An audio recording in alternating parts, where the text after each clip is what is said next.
Hi, this is Krishna Iyer with the Iyer Think Tank in Delray Beach. I'm glad you could join us today. This podcast is again Hope and Folly. We're going to be doing about 25 or 27 pages. The United States and UNESCO, 1945 to 1985. It's Preston, Herman, and Schiller. The Google Drive link will be in the description section. Please download the PDF if you want to read the book. But I recommend you buy this book on Amazon. It's available for $60-something. It'll keep the book in print. It'll help keep the book in print, and it'll help make sure that the Yankees don't get away with murder everywhere they go. You know, they hide the books, they get them out of print, they work with publishers all the time. And, you know, there's so many books that I've reviewed that are not in print anymore, but are, you know, very, very insightful about Yankee imperialism and Yankee, con artists, Yankee championship disinformation Yankees and championship censorship Yankees. So the champion censorship Yankees go around the publishers trying to get rid of the books, and we have to, ensure that, they are not allowed to do this, that they are forced to keep the books in print because they're dangerous Yankees, right? They're short-tempered Yankees and, violent Yankee champions. So we have to, ensure that that's, basically kept available. Basically, we talked yesterday about Yankee censorship and, subtle oppression of third world creativity. The Yankees, with all these books and presentations, they turn it all into, a third world creativity issue. They say that, they're too hard on us, or they're, too their creativity is not appreciated. Their humor is not appreciated. All these things come out because they want to be, basically they want to be white con artists who are creative. They want to be the white con artists who are creative, but they're frauds. Okay, they're Yankee frauds. They don't tell the truth. They censor the information. They provide disinformation campaigns. They're just, poor historians, poor scholars, and poor press and, press people. They're poor press and poor academia.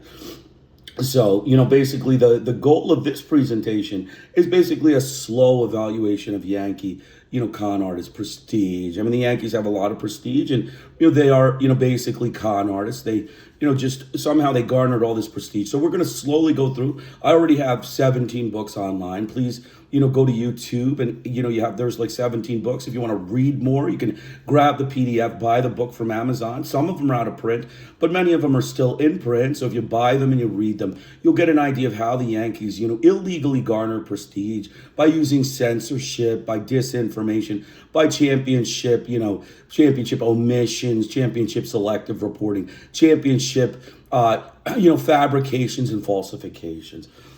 The goal of this presentation is for the United States, the Yankees, to be expelled from UNESCO. The reason I'm doing this presentation and the primary goal is I think the United States should be expelled from UNESCO. They don't belong in this organization. They are pro-censorship, pro-disinformation of the press government, and they deserve to be expelled from UNESCO. Remember the history, 1980 to 1984, they were basically waged a war against UNESCO because of the mass media declaration of UNESCO. We're going to get to that. There's other books that I'm going to actually present on this, but there's the mass media declaration of UNESCO that forced journalism responsible standards, journalism professional code of ethics, and journalism, professionalism, journalism, professional standards, journalism responsibilities, and codes of ethics. They didn't want any of these things. They voted against all of these things. And once the mass media declaration was approved, in their UNESCO conferences, they decided, we're going to hit the road. We don't want to be part of this. We don't have our minority doesn't get a say, and we're not going to be part of it. They walked out of conferences. They showed immature, short-tempered Yankee, standard, ways. Their antics was immature and short-tempered Yankees walking out of international meetings, just saying, we're not interested. We think you're stupid. We think UNESCO's stupid for, having journalism standards and codes of ethics, because the Yankees want to just report disinformation, the championship censorship Yankees. If they don't understand that their media is the worst in the world, the most censoring media in the world, they're delusional. They're criminally insane, delusional frauds, and, con artists. And, the Yankees championship disinformation and censorship media is, the championship. They're number one when it comes to disinformation. So remember, we need to get America, the United States, and the Yankees expelled from UNESCO. That is the goal that I have. It is a short-term, it is a short-term goal, but over 2 weeks, we're going to go through this book, and then I'm going to have 2 more books about, basically the mass media declaration of UNESCO and the UNESCO and world politics, in which the Yankees showed their antics in more clearer detail. But this is the best, actually, for reading and understanding why the Yankees should be expelled from UNESCO. So I strongly urge you to buy this book, Hope and Folly by Preston, Schiller, and Herman. It's available, and it will be great for you. The reasons for the expulsion we didn't go through, but it's colonialism and imperialist white supremacy nativism that contradict the goals of UNESCO. The Yankees are colonialist, imperialist, and they promote white supremacy and nativism in this third world organization that contradicts the goals of UNESCO. They scandalized UNESCO and conducted disinformation and distortion of UNESCO prior to their withdrawal in 1984. They did not commit to the third world and UNESCO for 37 years, in which they were absent from this organization. And then they suddenly rejoined in 2023. They waged colonial wars against member states in 2026, specifically against UNESCO Charter and multiple covenants. We remember the wars of Cuba, Iran, and Venezuela. These are the 3 conflicts. They waged wars, all of whom are member states of UNESCO. Venezuela is actually a very big member state. They had many conferences on UNESCO in their Caracas capital. So be aware that all 3 are member states, and all 3 were waged war by the Yankee, con artist, championship, censorship Yankees. All right. So again, summarizing the reasons for Yankees to be expelled from UNESCO include ideology, nativist and short-tempered Yankees, colonialism, fascism, and distorted censorship and disinformation, Yankee press and government. So in summary, kick the Yankees out of UNESCO. So we're going to do the ethics quiz. This is a chuckle, a giggle session. Please giggle freely. This is, I find this great to giggle in the morning, after I watch it. So please giggle it. All right, true, false. The Yankees champion distorters of fact did not believe that preventing the pollution of minds merited the same attention as noxious influences on man and earth. That's true. We read that yesterday. That's true. From 1970 to 1976, the Third World aggressively sought to reverse Yankee domination and introduce new international norms regarding media content. That's true again. The Third World aggressively sought to reverse Yankee imperial domination and introduce new international norms regarding media content. The disinformation champion Yankees rebelled against the third world norms and acceptable media content of balanced coverage, reciprocal exchanges, and technological equality, showing them to be con artist Yankees. That's true. We remember the disinformation champion Yankees rebelled against the third world norms of acceptable media content that was promoting balanced coverage, reciprocal exchanges, and technological equality. They rebelled against that. That's true. The Yankee champions of media selective reporting rebelled against third world requests for objectivity and fairness of the media status quo and were in favor of information dependence on the Yankee con artists and exploitation of the third world. Yes, that's true also. They were in favor of information dependence and Yankee con artists and exploitation in the third world. They rebelled against objective and fair media that was not the status quo at the time. The third world was concerned about Yankee cultural colonialism through the nation's airways from unwanted and unsolicited Yankee intrusions. Yes, that's true. We read that yesterday. They were concerned about cultural colonialism. The Yankees were vehemently against professional standards for journalists, codes of ethics for journalists, and journalists having ethical responsibilities. True, the reason being is that this allowed the Yankees to have a freedom for fascist propaganda. Again, remember, professional standards for journalists, codes of ethics for journalists, and journalists having responsibilities and ethics were things that UNESCO put forth as the mass media declaration. And the Yankees voted against that, and they walked out of the meetings in which that was discussed. That's true. The United States cast dissenting votes for adoption of professional standards of journalists, a code of ethics, and journalist responsibilities. That's true. We remember that they've cast dissenting votes for professional standards of journalists, codes of ethics, and journalist responsibilities. The Yankees displayed short temper and immature behavior by walking out of the 1975 UNESCO general meetings and thereby forced the elimination of ethical standards of journalists and codes of ethics. That's also true. The Yankees walking out of the meeting in 1975 like immature, short-tempered whites, ended up forcing the elimination of ethical standards of journalists and codes of ethics. That's true. Daniel Patrick Moynihan engaged in short-tempered white union-busting tactics to break the back of third world demands of a new circle of international journalistic decision-making. That's true. Remember that. Daniel Patrick Moynihan, a Yankee short-tempered white union buster, basically broke the back of third world demands of a new circle of international journalistic decision-making. The Yankee censorship champions opposed the UN condemnation of the slaughter of blacks in Portugal in the Mozambique massacre, opposed 3 resolutions concerning Rhodesia, and voted against an arms embargo of South Africa, continued the export of arms to Portugal and South Africa, and continued to purchase Rhodesian minerals in violation of UN sanctions. That's also true. We read that yesterday.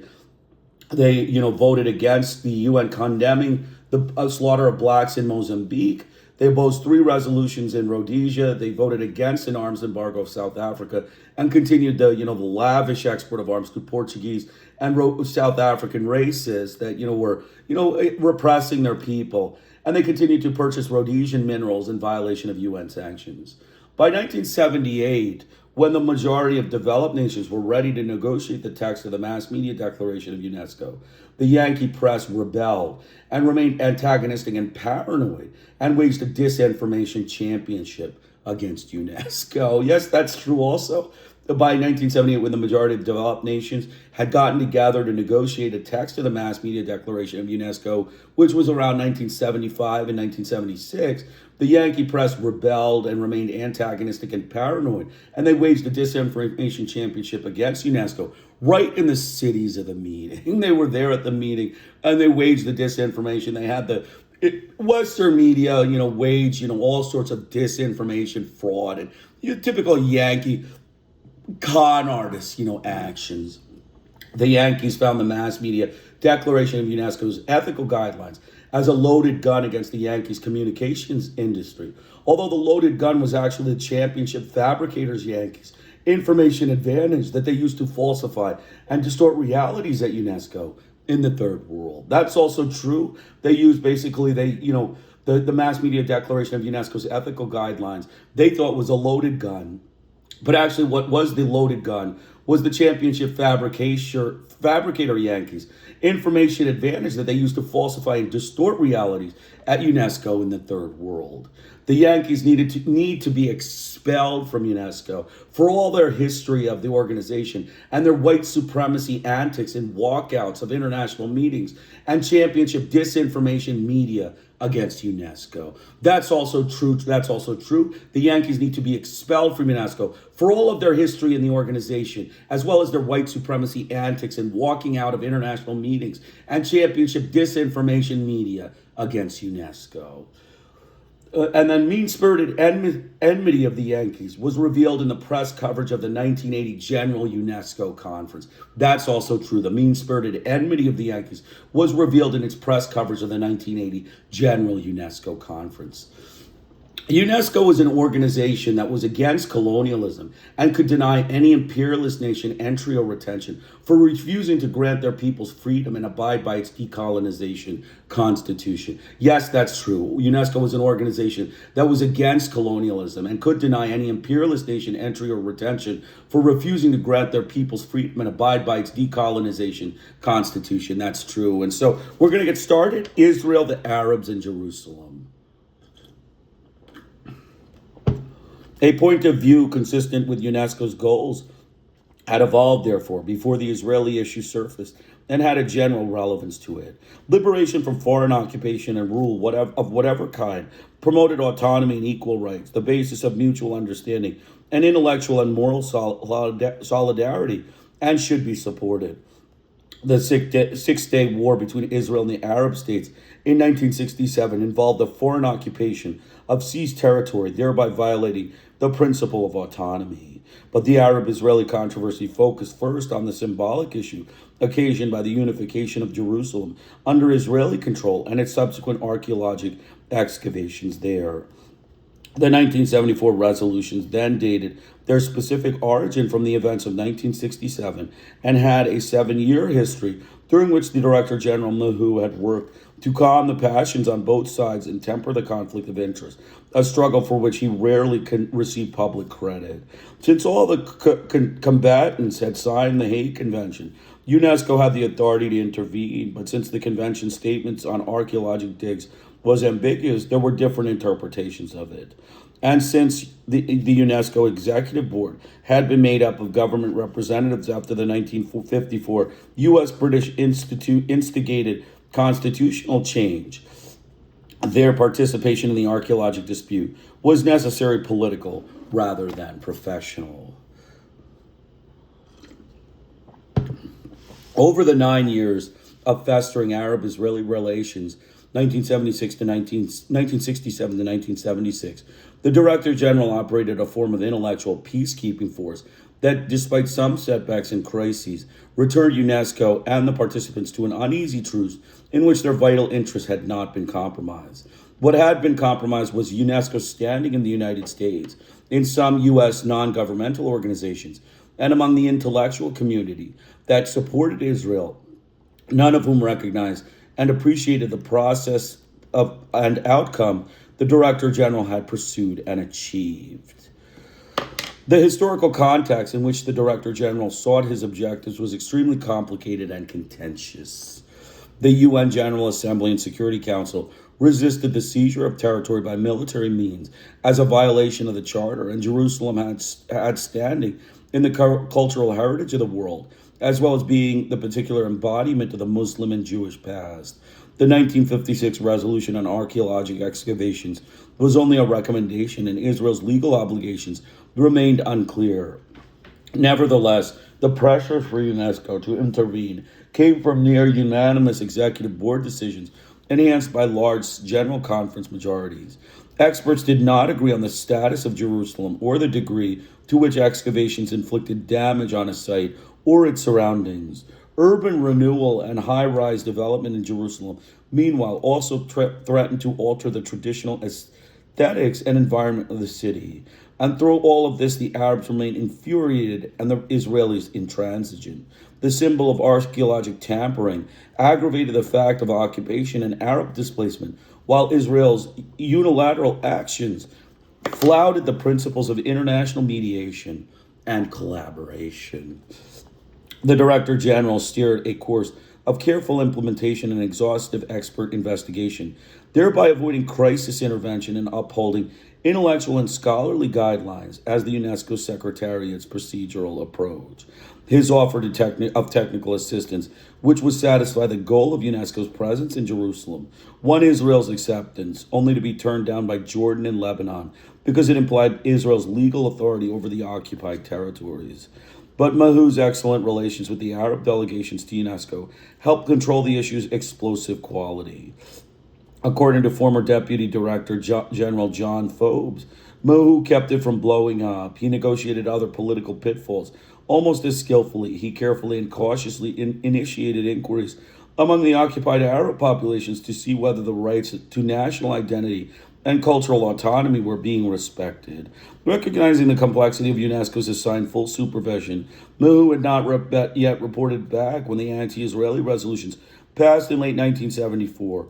Other elaborate, even exhaustive surveys of UNESCO's NGOs in the early 1970s investigated their connections to countries practicing racist or colonial policies with the view to ending UNESCO's involvement with those NGOs collaborating even indirectly in the maintenance of such conditions. In 1972, the General Conference gave observer status to African liberation movements recognized by the Organization of African Unity. Israel must have known that the PLO would soon receive such a status. 7 years of stalemate over the archaeological digs and a longer period of increasing concern over the status of people subjected to colonial rule or foreign occupation had therefore set the stage for the 1974 resolutions. But the immediate origin had to do with the revival of the Middle East conflict in the Yom Kippur War of 1973 and the Arab-initiated OPEC crisis of oil that same year. Those two critical events added an immense emotional dimension for the Arab nations, victimized by military losses and buoyed by sudden economic dominion. Thus, the resolutions that against Israel were neither unexpected nor especially striking. And had not Director General Mahu been ill and unable to keep the lid on the issue through his close diplomatic relations with the Arab delegations, even less of an uproar might have taken place. UNESCO was not only the parliamentary body, not the only parliamentary body stricken by intense political upheavals during the excitement of the crisis erupting between 1973 and 1975. During that same period, the UN was dealing with Mozambique, Southern Rhodesia, and South Africa with U.S. dissent, the Vietnam debacle, Watergate, and the congressional reassertion of authority in the war powers created the political turmoil in the U.S. The non-aligned movement took its strong stand on mass communications at the Algiers Conference in 1973. The World Press Committee, the Trilateral Commission, and the Heritage Foundation all originated that same year as a response to the uncertain impact national and international policies might have on the world status quo. Arafat visited the UN in the fall of 1974, where the PLO received observer status. Meanwhile, a serious economic recession afflicted the world between 1974 and 1975. The UNESCO manifested this political hysteria abroad in the world only in the 1974 resolutions and had restored the positions of Israel in the organization by 1976, would seem to suggest the stability and resistance to serious politicization than the reverse.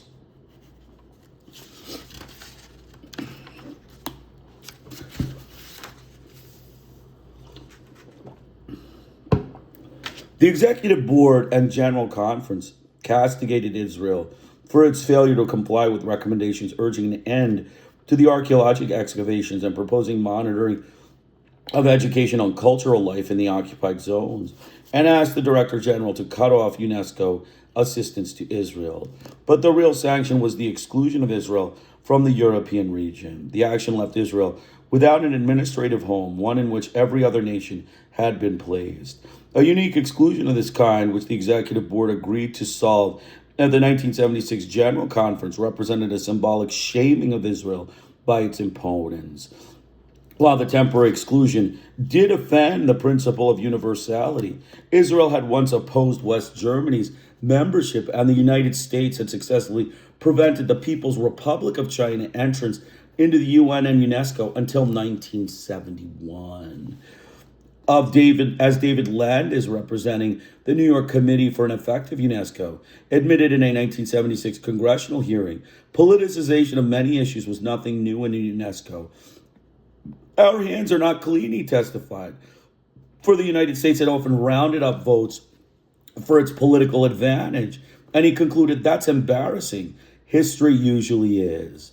Moreover, even this action disturbed none of the country's vital interest, nor its continuing archaeologic excavation.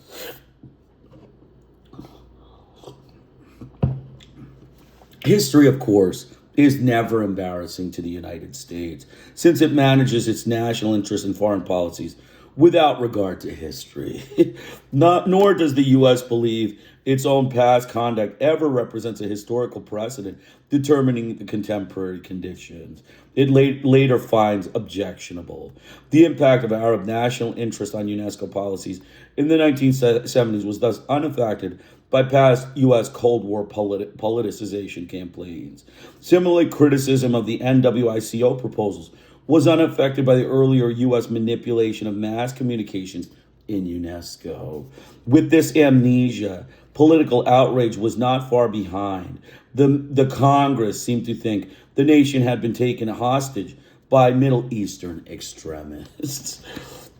Although Roger Coate has argued that the Israeli crisis in UNESCO was short-lived.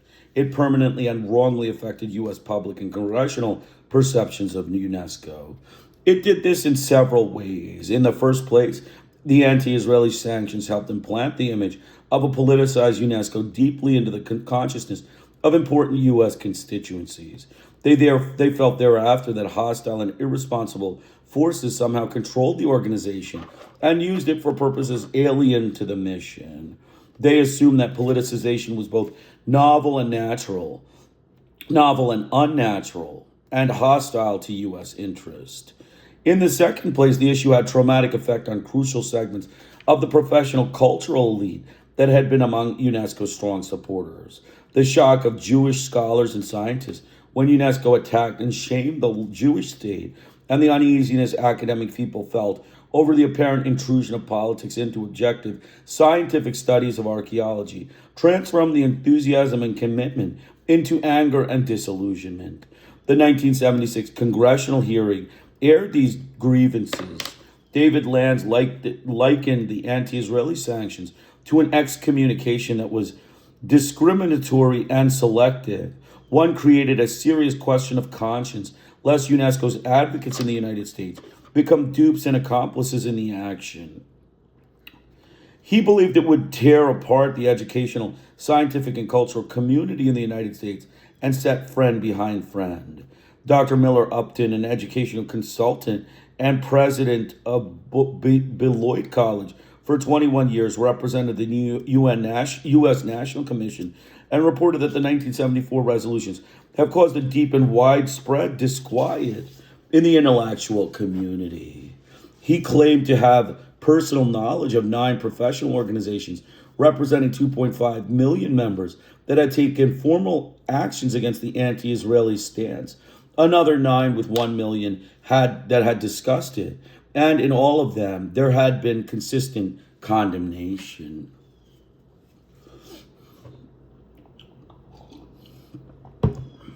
The U.S. scientific community symbolized the extraordinary backlash that had swept over UNESCO's most involved and dedicated partners. The National Academy of Sciences deplored the resolutions and urged the government to reverse the trend that dissipated UNESCO's potential for service. Even more significant was the action of the American Academy of Arts and Science, which appointed a committee to study the political misuses of UNESCO and to compile a full historical documentary record about the recent actions. The AAAS hoped to mobilize the world intellectual, scientific, and artistic community to oppose the politicization and to restore the organization to its original effectiveness. As Richard Knob has concluded, Professor Daniel Parton's lengthy and exhaustive examination of the Arab-Israeli dispute in UNESCO, perhaps more than any other single document about UNESCO, contributed to a serious erosion of support for UNESCO among the American intellectual community.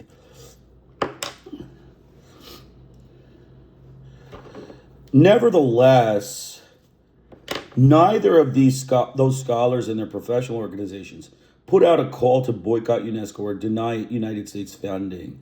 Indeed, Parton's research had been highly selective and did not try to prevent the very considerable body of solid evidence that most of the UNESCO's General Conference and Executive Board continues to be carried out in a fully responsible fashion, squarely within UNESCO competence and the fields of education, science, and culture.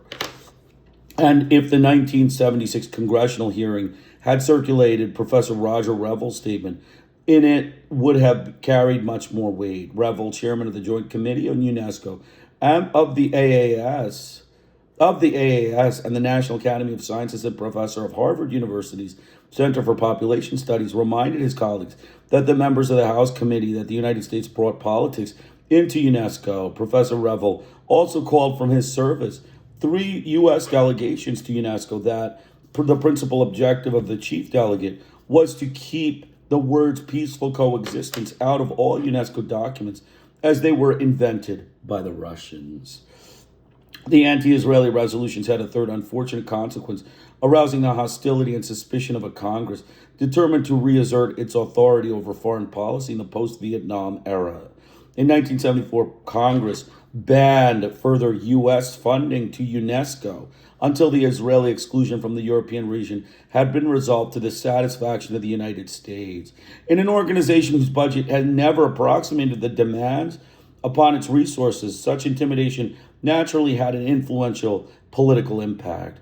However, an unexpected, ironic aftermath put pressure on the United States to pay its dues, since deficit would lose its voting rights in the 1976 Nairobi Conference, considered crucial for the U.S. position in mass communication. As it turned out, UNESCO carried out the executive board recommendations to solve the regional question, and the ban terminated in 1976. The policy, nevertheless, promoted a bad congressional habit and set an example of financial bullying responsive to international political dynamics that threaten the welfare and future of all international organizations heavily dependent on the U.S. contribution. Withdrawals and sanctions. Withdrawals from a UN specialized agency as an ultimate sanction of national interest had also been developed as a U.S. multilateral policy, though it was not yet aimed at UNESCO. The International Labor Organization, founded in 1919 as Versailles' answer to Bolshevism, had undergone early U.S. politicization after the Soviet Union's entry in 1954. The decade of Cold War ideologic rivalry quieted down, however, after the 1963 Test Ban Treaty and the beginning of Detend. Congressionally imposed ceiling on the U.S. contribution in the 1950s had a ban on funding of the ILO. In 1970, indicated the government's willingness to enforce the policies and express its displeasure through unilateral devices of an extraordinary nature. George Meany's AFL-CIO played the most decisive role in the political lobbying that helped determine U.S. actions affecting the management and direction of this organization. According to Robert Cox, the AFL-CIO could both block Director General initiatives and undermine his authority in the setting of ILO policies. In 1977, under renewed pressure from George Meany, the United States withdrew, citing four major problems, among them concern for human rights and politicization. The Library of Congress Congressional Research Service described the U.S. initiative as a consequence of Meany's antagonism toward the European Trade Union and as his long opposition to Soviet bloc participation in the ILO attitudes that shaped the overall American approach to the organization. Meany's death and the apparent, though disputed, exchanges in the ILO led the U.S. to return in 1980. The example was to encourage the practice and suggest its utility as an easy diplomatic weapon for the U.S. to wield. The ILO analogy to UNESCO, of course, was a thoroughly unfortunate and misleading one, as the Congressional Research Service pointed out. The financial sanctions against UNESCO and the pullout from the ILO represented the hardline, confrontational approach to multilateral affairs and the United States adopted in the 1970s. Both of them indicated the powerful influence of lobbies that they could exercise in defense of their vital interests. In a country whose public awareness of foreign affairs rarely reached a critical mass and where commitment to international collaboration had always been defined as an extension of the American way of life, concentration of wealth and power wielded unusual authority over the agenda of public debate and the formulation of public policies. The media industry's domination of the mass communication issue illustrated this ability, for it controlled public perception of the NWICO and of UNESCO's management of it to the near total exclusions of all competing points of view. The World Press Freedom Committee, in addition, organized and marketed the media's self-interested position with remarkable skill and impact, and after its formulation in 1973. That's the championship censorship and disinformation Yankee World Press Freedom, Committee. Had the Israeli labor and media lobbies been alone in the field, UNESCO would have had trouble enough presenting the realities of the program in the face of this hostile opposition. However, a far more powerful coalition had appeared on the political scene, one determined to alter forever the country's attitude toward international communication, cooperation. UNESCO was its first victim. Conservative pressures.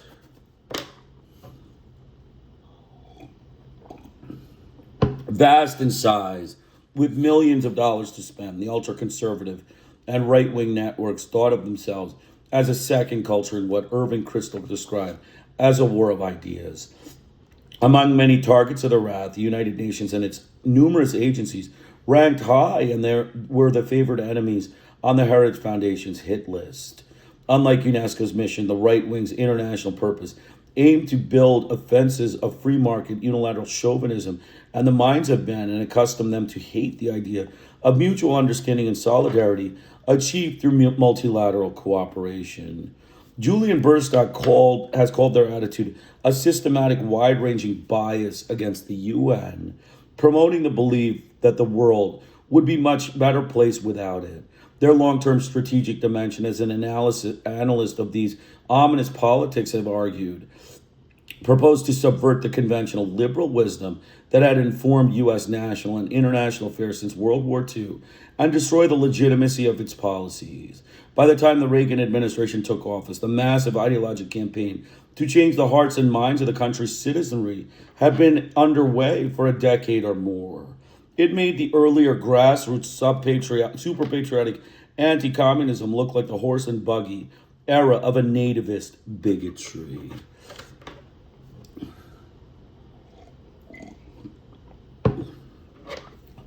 While the reaction and resurgence dated back to the Goldwater movement of 1984, its corporate think tank and foundation supporters had long exercised influence in public affairs.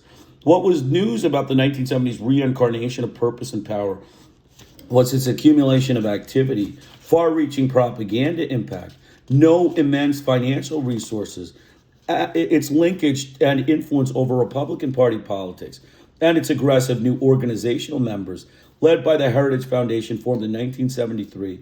The latter quickly became the epitome of the skilled manipulation of opinion in the marketplace of ideas, and it served as the prototype of that larger assembly of 70 groups setting the context of debate as the 1980s arrived.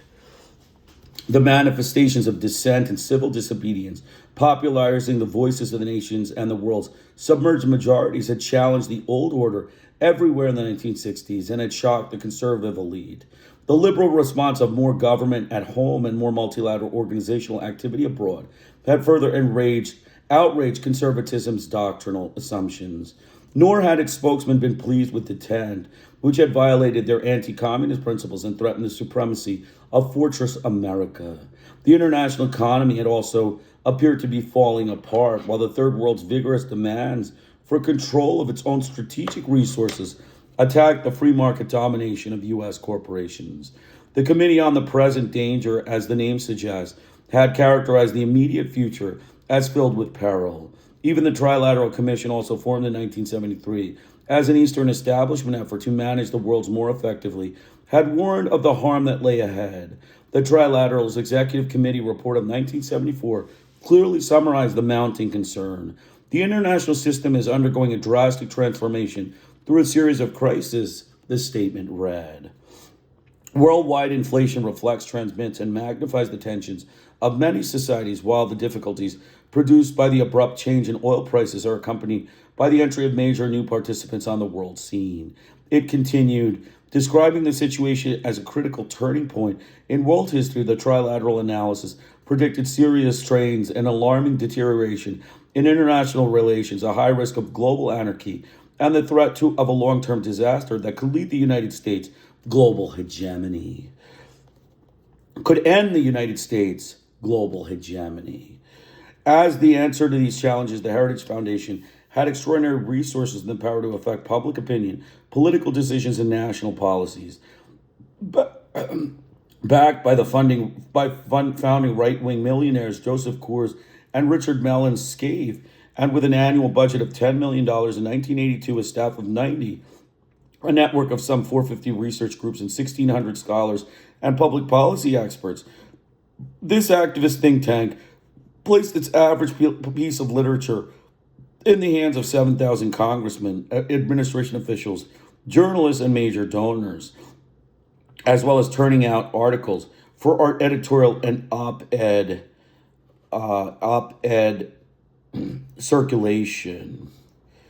Its opinion influencing program had developed to the point where it had 400 titles published between 1980 and 1985, with close links to such network groups as the Contemporary Studies founded Edwin Mies III and Caspar Weinberger, financially supported by 87 of the top Fortune 500 corporations. The Heritage balanced this panoply of elite associates with grassroots support, totaling 130,000 paying members. And it did not neglect the mass communication avenues of influence, marketing, and promoting of its ideas through the broadcast media.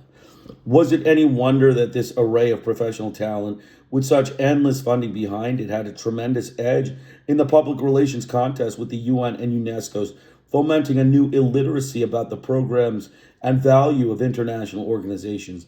The Heritage Foundation propagated the doctrine of a failed UN and a UN that had proven its inability in all 9 key areas that had been its mission, from disarmament and peacekeeping to health and human rights.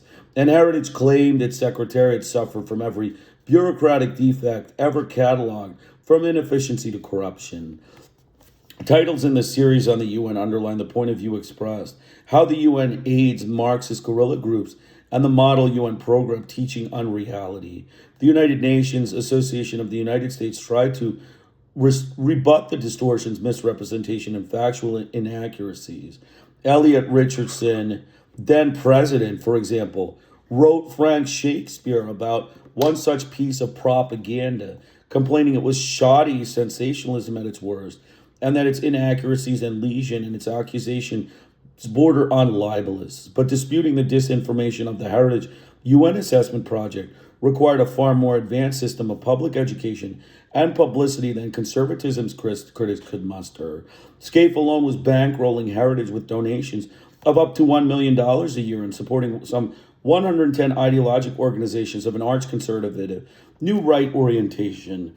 By one estimate, he had provided $100 million to those causes in the 12 years before 1981. According to Karen Rothmeyer's research in the Columbia Journalism Review, Scaife had been able to establish group after group that thought, through upon layer of seminars, studies, conferences, and interviews, was setting a national agenda of debate. When the Heritage Foundation pamphlet for UNESCO, A Failing Grade in Education, dismissed the organization's efforts, it was because UNESCO never had the backing Richard Scaife gave to its opponents. As the conservative network gathered strength and influence between 1968 and 1981, the ideology found expressions in the Nixon and Reagan administrations, 2 California-based political forces with California's particularly right-wing doctrinal prejudices. Antagonistic to internationalism, these presidencies were likely opponents of UNESCO in any case, and even more so if UNESCO appeared to challenge the dominant free enterprise anti-communist values they cherished. The only free market maxim these conservatives deplored was the free market in ideas. In its report to the incoming Reagan government in November 1990, the Heritage Foundation's mandate for leadership, policy management in an conservative administration, advised the Reagan team to understand the reality of subversion and to put emphasis on the un-American nature of much so-called dissidence. The priorities espoused the mandate's recommendation also uphold this axiom that individual liberties are secondary to the requirement of national security and internal civil order. So I'm going to just take a 1-minute break. Glad you could join us today.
Okay, so we're going to continue.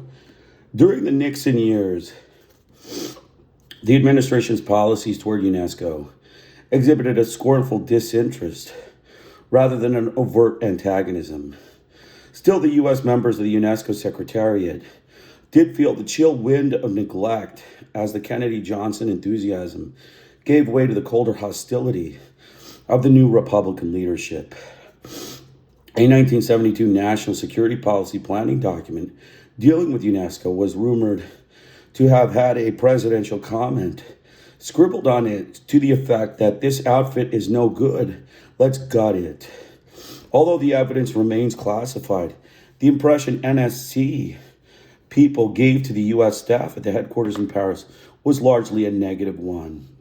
Richard Hoggart recalled the nature of the U.S. appointments to UNESCO's executive board in those years as symbolic of the administration's attitude. In Nixon's presidency, Hoggart wrote, "The USA put on the board two successive people so ill-equipped that one could only ascribe their nominations to gross ignorance or contempt for the organization's purposes. Even the State Department's Assistant Secretary for International Organization Affairs admitted to a congressional hearing that one of them was the nadir of all U.S. representatives, but he happened to be Pat Nixon's cousin." Besides being inexperienced and often political hacks, the U.S. Executive Board appointees had little or no time in the service there.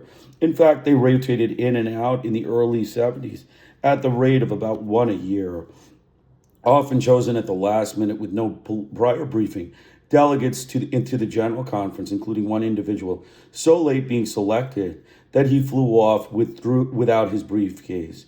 As the Nixon administration underscored its indifference to UNESCO by the nature of representatives it sent there, it took an even more aggressive attitude toward the U.S. National Commission, the supposed locus of influence on policy, and UNESCO's main funnel of publicity to the nation's citizens. From 1970 on, the UNSC budget and staff steadily eroded. From 15 in that year, the number dropped to 4 or 5 by 1978. In the Reagan years, it would be eliminated entirely. UNESCO was obviously losing the connection to its grassroots constituency in the United States by the government's deliberate subversion of its only internet institutional support network. In other areas that helped determine United States relations with UNESCO, the same ritualistic pattern of high-level study, congressional investigation, and professional testimony by experts continued to be repeated without any major impact on business, as usual, reform initiatives. It could not have been a mating dance, since nothing ensued. But its symbolic character as the right wing gathered momentum had an increasing similarity to a dance of death. The first evaluation under Nixon may have been the effort to forestall an attack by two enemies of UNESCO with considerable political clout, Representatives John Rooney and George Meany. Questions about UNESCO's importance, as the U.S. had also arisen among the White House staff. Former Ambassador Woodward headed the evaluation team that had from December 15th until February 1st to prepare the report based on some 100 interviews with individuals in Washington and Paris. After assessing the positive and negative aspects of UNESCO's varied programs and administrative functions, the finding, according to Richard Knob, demolished many of the spurious charges against UNESCO and cleared the air. In Ambassador Woodward's own later recollections, the important contributions to UNESCO made in science had carried great weight and aid of the U.S. in fields where it evidenced a strong national interest. Woodward's study also valued the role UNESCO played in providing a neutral setting for the exchange of scientific ideas with other countries, most notably with those with which the United States had no contact, such as North Korea, noting the significant activities in fighting illiteracy, the preservation of monuments, and the physics center as well. Woodward felt that the U.S. certainly got its money worth from its membership. Urging the government to continue to participate energetically in UNESCO, Woodward's study proposed 13 specific recommendations for strengthening U.S. participation at the Paris-based organization. It is hard to estimate the impact of those recommendations in light of the record of indifferent and politically oriented actions undermining that very participation. Richard Knobb's note annotated bibliography of the document claims many of the reforms took effect and briefly improved the U.S. position at UNESCO. Yet elsewhere in his analysis, the numerous reviews on UNESCO, Knob argued that all of them have had little impact on guiding the overall U.S. posture towards UNESCO, and even when a temporary strengthening of U.S. involvement occurred, it took place in the absence of a national policy. State Department testimony by Assistant Secretary for International Organizational Affairs Samuel Lewis at the congressional hearing of 1976 echoed the positive assessments in the Woodward Report, recognized the complexity of the political situation at UNESCO, praised Director General Mabao, and criticized the U.S. for its failure to maintain a more effective presence there. Lewis also distinguished political actions by member states that aroused U.S. resentment from the work of the organization, its Director General, and its Secretariat, noting the criticism of some allies that the financial sanctions punish UNESCO for the behavior of other governments. Lewis suggested that withholding may have been had counterproductive results. The United States, he said, had almost always gotten progress on policies it had pursued in UNESCO before 1974, and he saw no reason to abandon the field to others, particularly the Soviets, whose delegations were larger, more experienced, and more aggressive than those of the U.S. And this was especially true when mass communications initiatives threatening the U.S. position needed to be opposed. With sophisticated understanding and insight, the Assistant Secretary explained to the committee that the Israeli uproar reflected the unsettled and acrimonious nature of the Mideast crisis, that the archaeological excavations were a fairly tricky question for which Israel had some responsibility and in which UNESCO had a mandate to act, and that behind the scenes diplomacy at UNESCO would probably resolve the issue. Two of his conclusions deserve to be remembered as a counterpoint to the Reagan administration's dismal evaluations to come. Mabao, Lewis affirmed, deserves the highest praise for his statesman-like efforts, and his behavior in an extremely difficult and trying situation can serve as a model for emulation by all international civil servants. In a more restrained analysis of his own country's record, the Assistant Secretary admitted, "It may well be over the years we have given, as a government, less priority to this agency than perhaps it deserved." No such restrained commentary issued from the intellectual, scientific, and educational experts of the U.S. National Commission in their chorus of complaint over the management of its UNESCO relationship by the United States. Even as the government was relegating the USNC to its terminal impotence by budget and staff reductions, a plaintive and poignant refrain of proposals to reform kept pace with its demise. Since the State Department had shut off from any significant influence over policy emanating from this aggregation of grassroots association years before their expectations had an unreal, fanciful quality, the USNC seemed not to understand its national disenfranchisement. Had its members been 1960s radicals, they would have rioted in protest.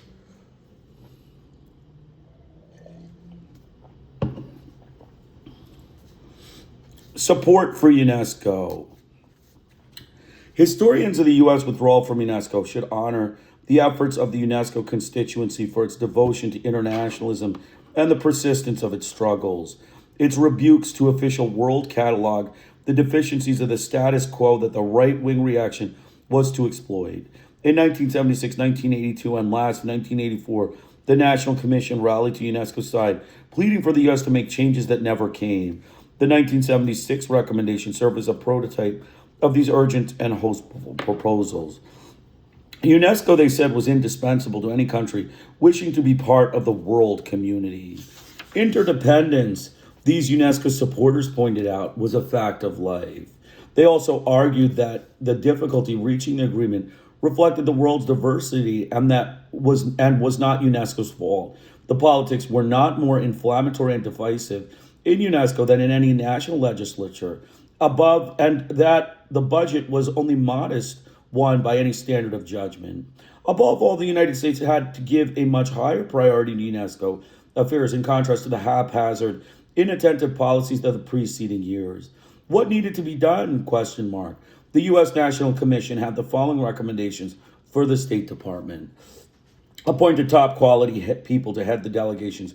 Give the mission leader ambassadorial rank. Send professional, talented staff members to Paris with multilateral experience and emphasize the length of their assignment there, select distinguished experts as delegation members, improve the staffing in Washington, coordinate all the agencies involved in UNESCO areas, bring the NGO groups into more active participation, support the U.S. National Commission with additional staff and funds, and use it effectively, especially by consultations on policy and personnel, with access to the Secretary of State. Embark on a long-range planning to recruit staff for UNESCO and its programs in the field. If these reforms occurred, then the U.S. would have the professional continuity and expert assistance to have an active future at UNESCO. It could seize the initiative and propose programs rather than constantly blocking, vetoing policies generated by others. In 1979, the Comptroller General of the United States confirmed the disarray in the management of the nation's UNESCO policies and produced a long list of shortcomings. Among them, his report noted political issues had led the U.S. to neglect the agency programs. The U.S. had proposed few new initiatives and had become focused instead simply on the budget issue. The government did not coordinate and oversee its involvement in program activities, and frequent turnover of personnel and inadequate briefing of conference delegations diminished the U.S. influence in UNESCO. Nor was the government able to oversee adequately the financial management of new issue areas of the organizations. The recommendations proposed long-term strategies to correct these deficits, and according to Richard Knob, led to some improvements in the management of U.S. participation in UNESCO. The deficiencies of the multilateral components of overall U.S. foreign policy would not seem to be insurmountable, but the reforms depended on a certain political will and direction above all. Given the supposed administrative skills the U.S. prided itself on possessing, the execution of these changes in management and policy formulation seemed a relatively easy task. It was not complicated, for example, by the explosive size from which UNESCO had suffered, nor the diversity of style and interest. 161 countries had brought decision-making process at the Paris headquarters. Nor did the United States have to deal with the planning and follow-up of biennial conferences, devising global programs of improvement, research, and scientific collaboration, and establishing international guidelines to which all nations might adhere. And UNESCO, as fair-minded critics agree, did not have the sole responsibility for its functional quality, since the operation it directed succeeded or failed according to the joint commitments and support it received from member governments, NGOs, the national commissions, and the world intellectual experts. Compliance with UNESCO's activities still depended on the willingness of numerous political authorities at the local, national, and regional level to give effect to the decisions their representatives in Paris reached. UNESCO obviously needed all the help it could get, and then some. In the late 1970s, evaluation of performance by those most closely associated with its work found UNESCO to be a struggling organization, plagued by administrative problems, but successfully achieving most of its goals. As Roger Revelle put it, criticism of UNESCO was easy, since it was a big, bumbling, heavily bureaucratized, over-centralized, frequently inept, and often frustrating agency. But then he added, if it did not exist, it would not have to be invented. Richard Hargreaves, who spent 5 years as an assistant director general, made a similar assessment, critical of the operational malfunctions, but admitting that in spite of all its weaknesses, it is still an immensely valuable organization. But UNESCO was sick, as Hobart claimed. If UNESCO was sick, as Hobart claimed, what were the ailments and what had caused them? Governments themselves, especially the U.S., had afflicted UNESCO with the long-standing administrative disabilities. Few, if any, states supported the ideal of an international civil service. Then the Secretary of Staff remained hostage to national clearance and the direction that put political reliability ahead of competence. Governments also mistrusted UNESCO's wide-ranging search for truth and the free exchange of ideas, especially those with ethical, philosophical, political, or religious overtones. UNESCO was required to respect those national sensitivities, avoiding any semblance of intervention into matters essentially in the domestic jurisdiction of states.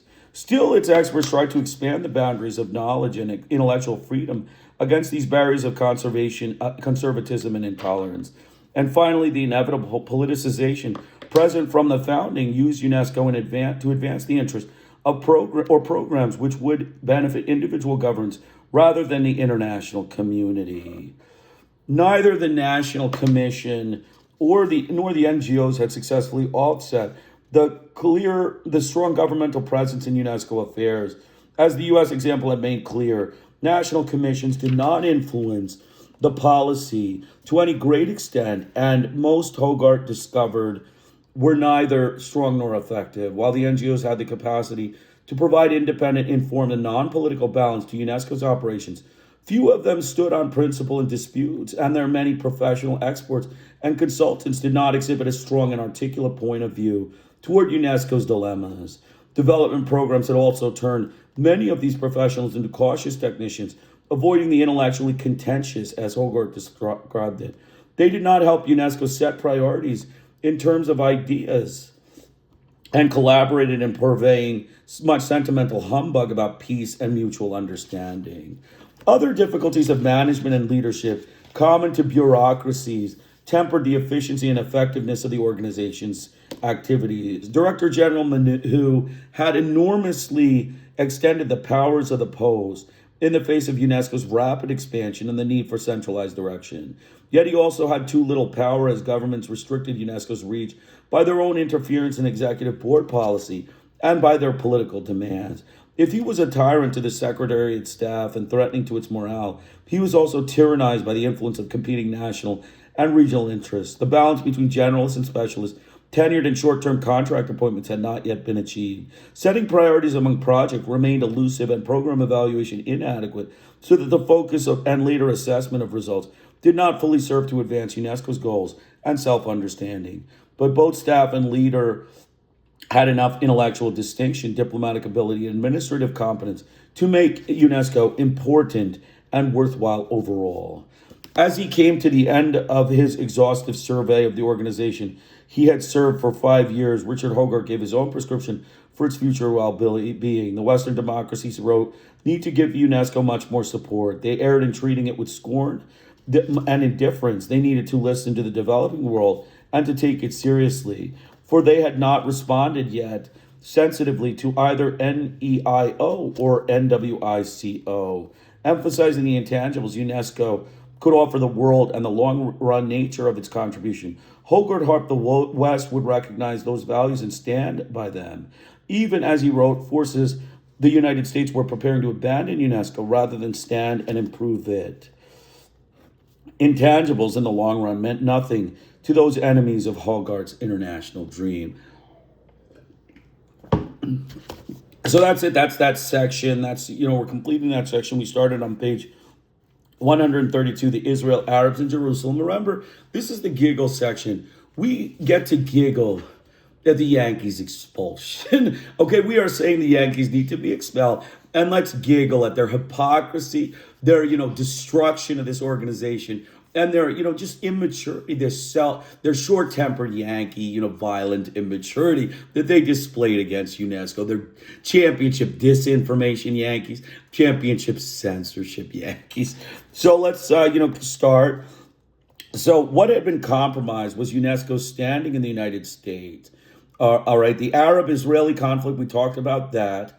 And, as a result of this, the UNESCO standing in the United States and some U.S. NGOs and among the intellectual community that supported Israel, none of whom recognized or appreciated the process and outcome the Director General had pursued and achieved. So he went through basically an archaeologic issue with Israel. And then, the whole, Israel-Arab conflict became a discussion point. And, no one, acknowledged that UNESCO came out doing a pretty decent job, juggling the politics of this, as well as, the real, benefits for the people that would come from it. The symbolization of archaeologic tampering aggravated the fact of occupation and Arab displacement, while Israel's unilateral actions flaunted the principles of international mediation and collaboration. So basically, Israel was archaeologically tampering, annoying the Arabs, and basically these unilateral actions flaunted the principles of international mediation and collaboration, for which they came into conflict with UNESCO. Other elaborate and exhaustive surveys of UNESCO's non-governmental organizations in the early 1970s investigated their connections to countries practicing racist and colonial policies with a view to ending UNESCO's involvement with those NGOs collaborating even indirectly in the maintenance of such conditions. So in the colonial and racist policies, they were, studying, basically any NGOs as well as, colonial governments. And, they were trying to end, apartheid and colonial policies.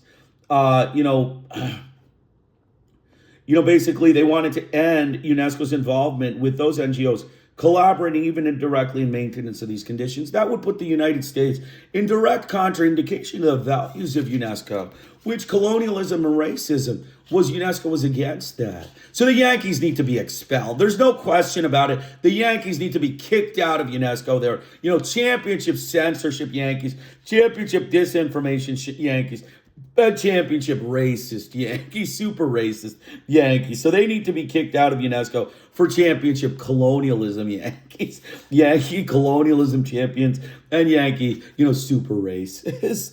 Okay, so that's the first thing.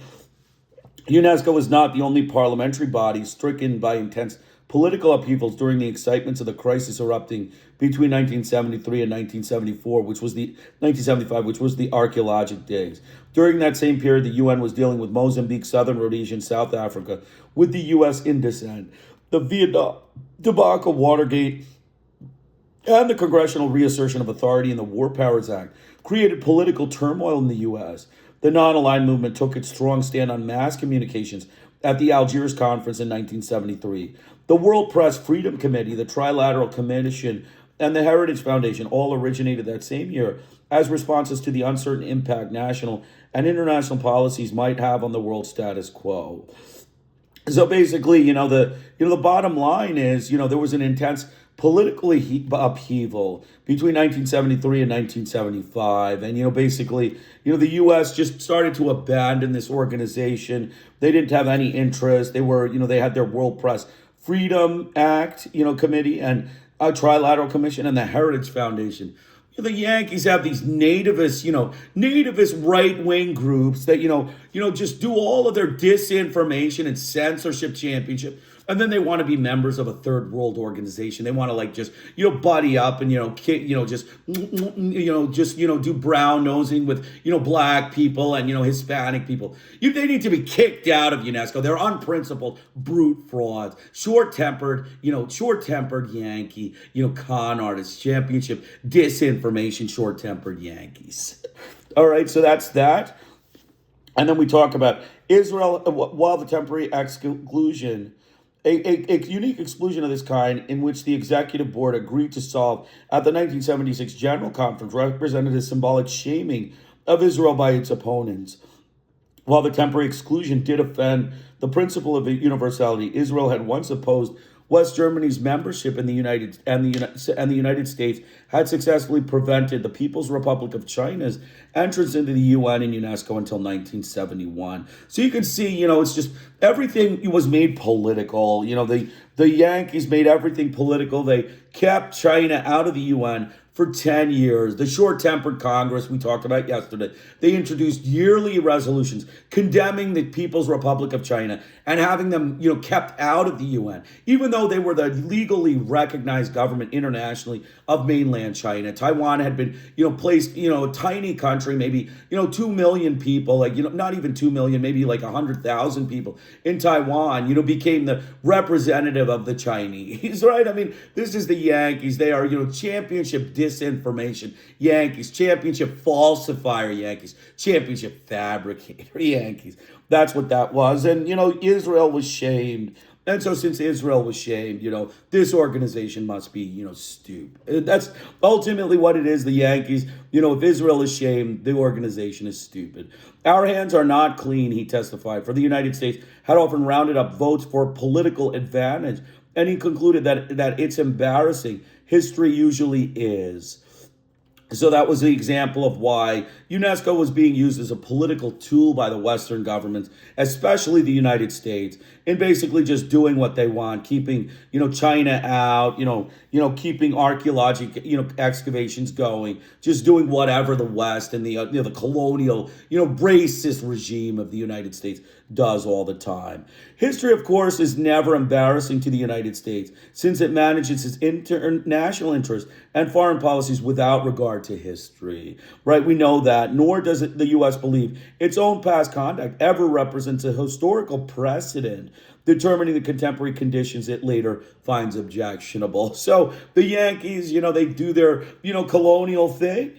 And, then, what happens there, it's, not their fault, right? I mean, it has nothing to do with, their, unloading of, Agent Orange on, civilian people and stuff, why their economy is suffering, why they're, having a genocide in their land and all that stuff, right? The Cambodian genocide, we remember all of a sudden, it's not us, right? It's just, they're naturally, crazy Asians. Our Agent Orange, our white phosphorus, poisons didn't do anything, or, dropping bombs on, civilians and, shooting civilians in the head had nothing to do with it. That's the Yankees, their championship, fabricator Yankees, championship, fabricator, falsifiers, omitters, and champions, censorship Yankees. So the impact of Arab national interests on UNESCO policies in the 1970s was thus unaffected by past Cold War politicization campaigns. Similarly, criticism of the NWICO proposals, which was about a free press, the mass media declaration, and all of the, the campaigns of producing professional, ethical journalism and journalistic responsibilities, was all put forth by the NWICO, was unaffected by the earlier U.S. manipulation of mass communications in UNESCO. With this amnesia, political outrage was not far behind. So once they found that UNESCO was moving forward with all its mass media declaration and the NWICO proposals, they were politically outraged. They were determined to ruin this organization or withdraw from this organization. And they couldn't ruin it, so they withdrew. And then, you just, jump right back in. They need to be expelled from UNESCO. They don't fit the value system. All of these things indicate that they are, self-serving frauds. They are self-serving for their U.S. national interests. They don't care about international global responsibility. International communication is meaningless to the Yankees. They are just, it's just us, right? We're nice, good-looking, simpleton, short-tempered simpletons. That's what they are. They're short-tempered simpleton, white Yankees. That's what ends up being. And then we continue on. They felt thereafter that hostile and irresponsible forces. All right. And then, the final thing was that the Congress seemed to think the nation had been taken hostage by Middle Eastern extremists. So the Congress was, all for, destroying UNESCO. It's become clear that the whole United States executive, the major branches, the executive and the congressional parliamentary branch, the executive branch and the parliamentary branch were both responsible for destroying UNESCO. They felt thereafter that hostile and irresponsible forces somehow controlled the organization and used it for purposes alien to its mission. In the second place, the issue had a traumatic effect on the crucial segments of the professional cultural elite that had been among UNESCO's strongest supporters. The shock of Jewish scholars and scientists when UNESCO attacked and shamed the Jewish state, and the uneasiness academic people felt over the apparent intrusion of politics in objective scientific studies transformed enthusiasm and commitment into anger and disillusionment. 1976 congressional hearing aired these grievances. David Landis likened the anti-Israel actions to an excommunication that was discriminatory and selective, one that created a serious question of conscience, lest UNESCO's advocates in the United States become dupes and accomplices in the action. He believed that it would tear apart the educational, scientific, and cultural community in the United States and set friend against friend. Dr. Miller Upton, an educational consultant and president of Beloit College, another academic fraud, the Yankees academic censorship championship and disinformation champion Yankees. He worked for 21 years, represented the U.S. National Commission, and reported that the 1974 resolutions had caused a deep and widespread disquiet in the intellectual community. He claimed to have personal knowledge of 9 professional organizations representing 2.5 million members that had taken formal actions against the anti-Israeli stance, another 9 with 1 million that had discussed it. And in all of them, there had been consistent condemnation. So the Yankees just started condemning it. If, any body, any international body like UNESCO that has, majority vote of, third world majority vote. And the Yankees are overruled in their, vicious Yankee, arrogant, short-tempered Yankee, agendas. That's a no-no, right? I mean, equal vote, blacks having a vote, that's, no-no, Arabs. Are you crazy? How can Arabs have a vote? I mean, we've got Israel. I mean, Israel needs the only vote. I mean, that's ultimately the Yankees, is how they get their way is through, just manipulating. And then the Hispanics have a vote. That's a no-no. Asians, are you crazy? I mean, they're crazy Asians. They shouldn't have a vote. The U.S. scientific community symbolized the extraordinary backlash that had swept over UNESCO's most involved and dedicated partners. The National Academy of Sciences deplored the resolutions and urged the government to reverse the trend that dissipated UNESCO's potential for service. Okay, this was the resolutions that, UNESCO had done with respect to Israel. They deplored the resolution. This is the National Academy of Science. These are big scholarly outlets. Don't they think about what they say? Don't they think about their disinformation before they just, blurt out angry, arrogant, short-tempered white statements? They need to be expelled from UNESCO for all of these, actions. They're all of their media, their academia, then their government. They all did actions against UNESCO. They need to be expelled. They need to be kicked out of UNESCO. The Yankees need to be kicked out of UNESCO. Please kick the Yankees out of UNESCO. So we continued. So even more significant was the action taken by the American Academy of Arts and Sciences, which appointed a committee to study the political misuses of UNESCO and to complete a full historical documentary record about the recent actions. The AAAS hoped to mobilize the world intellectual, scientific, and artistic community to oppose the politicization and restore the organization to its original effectiveness. This is just hysterical white Yankee paranoia, short-tempered Yankee paranoia. Even the American Academy of Arts and Sciences, these are frauds. These are championship con artist Yankees.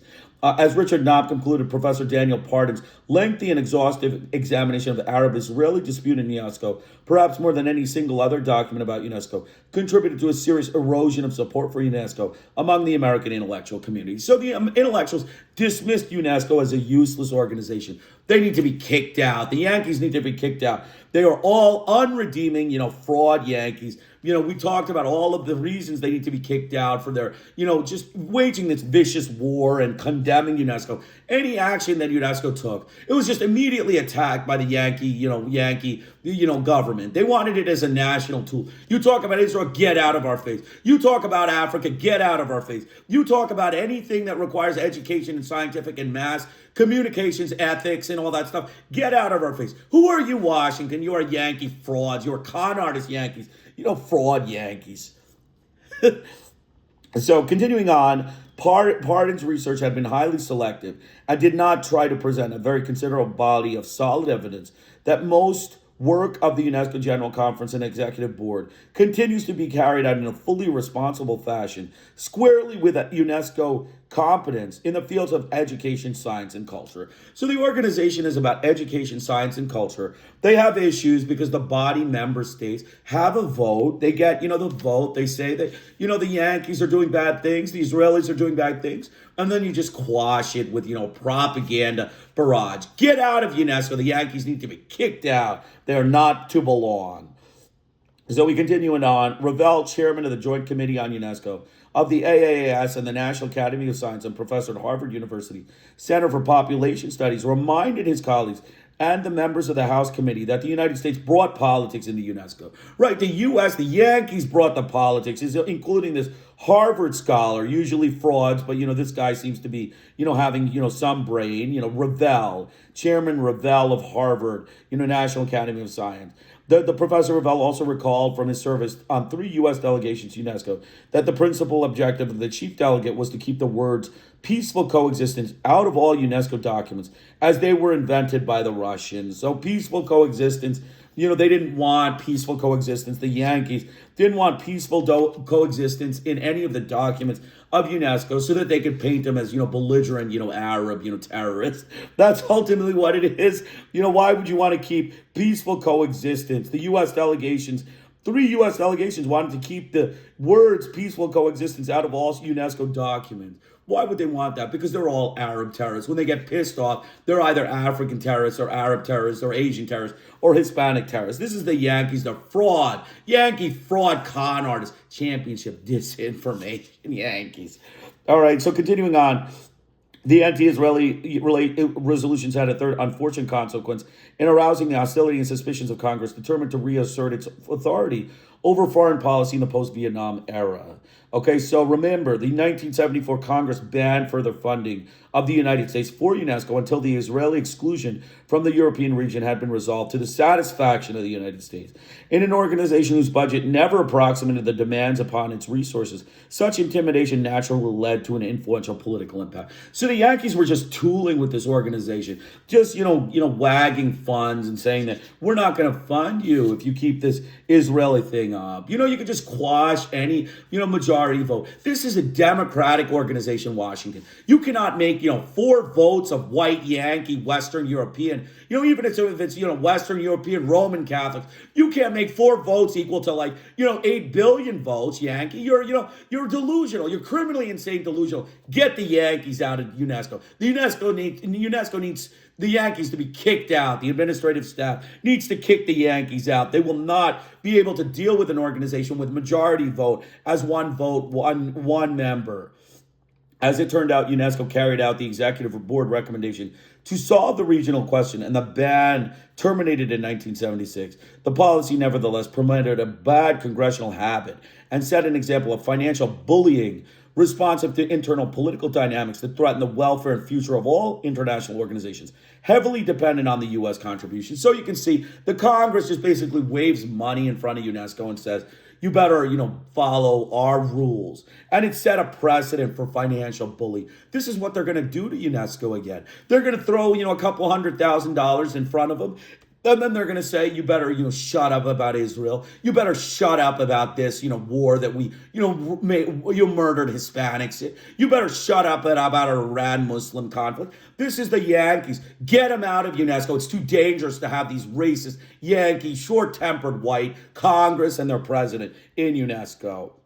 Withdrawals and sanctions. We're talking now a congressional imposed ceiling on the U.S. contribution in the 1950s and a ban on funding the ILO, the International Labor Organization. A ban on funding the ILO in 1970 indicated the government's willingness to enforce its policies and express its displeasure through unilateral devices of an extraordinary nature. George Meany's AFL-CIO played the most decisive role in the political lobbying that helped determine U.S. actions affecting the management and direction of this organization. According to Robert Cox, AFL-CIO could both block Director General initiatives or undermine his authority in setting U.S. ILO policy. So withdrawal from a UN specialized agency as an ultimate sanction of national interest has also developed as a U.S. multilateral policy. Though it was not aimed at UNESCO, the ILO was, founded in 1918 at Versailles and was U.S. politicized. It undergone early U.S. politicization after the Soviet entry. The Cold War ideological rivalry quieted down. And then after the 1963 Test Ban Treaty and the beginning of the detente, okay? And then the Congress imposed the ceiling. So basically, the U.S. tools with these organizations. They tool with the organizations with funding. They need to be kicked out of UNESCO. Get out of UNESCO. Please kick the United States Yankees out of UNESCO. They don't deserve to be in it. In 1977, under renewed pressure from George Meany, the United States withdrew from the ILO, the UN organization, citing 4 major problems, among them selective concern for human rights and politicization. So, you can just withdraw willy-nilly. That's all. You just have to withdraw. The Yankees just withdraw. They're, one day they're, fashion, it's for the fashion of it. It would be cool to be, a member of a third world organization. And then as soon as you get in there, your ego, your arrogant Yankee, ego and short-tempered Yankee bullying starts to bully the organization. And then, it's all over. The organization is now a hostage to Yankee arrogance and Yankee imperialism and Yankee financial bullying. Get the United States out of UNESCO. They need to be kicked out. The financial sanctions against UNESCO and the pullout from the ILO represented the hardline, confrontational approach to multilateral affairs that the United States adopted in the 1970s. Both of them indicated the influence powerful lobbyists could exercise in the defense of their vital interests. Basically the media industry's domination of the mass communications issue illustrated this ability for it to control public perceptions of the NWICO and the UNESCO's management of it to the near total exclusion of all competing points of view. The World Press Freedom Committee, in addition, organized and marketed the media's self-interested position with remarkable skill and impact after its formation in 1973. So you can see, basically, the media industry's domination of mass communication, used it itself to control the public perceptions of NWICO and UNESCO's management to the near total exclusion of all competing points of view. That's selective reporting, Washington. That's selective reporting. That's against that's against professional journalism standards, which you didn't want, of course. You didn't want professional journalism standards, so selective reporting is just fine, right? I mean, that's the Yankee, fraud con artist Yankees. The World Press Freedom Committee organized and marketed the media's self-interested position with remarkable skill and, impact after its formation in 1973. So again, the World Press Committee, the Yankee World Press Freedom Committee, using selective reporting against UNESCO, the standard thing. There's no need for professional standards in journalism, right, Washington? That's a no-no, right? I mean, the no-no because, the blacks will be able to criticize you, and the Asians, the Asian scholars will be able to say, you're fraud con artists, Yankees. That's a no-no. You got to get rid of the journalism standards. What are you talking about? However, far more powerful coalition appeared on the political scene, one determined to alter forever the country's attitude toward international cooperation. UNESCO was the first victim. So UNESCO was the first victim of Yankee, bullying and Yankee financial bullying and Yankee, disinformation, Yankee selective reporting, Yankee omissions.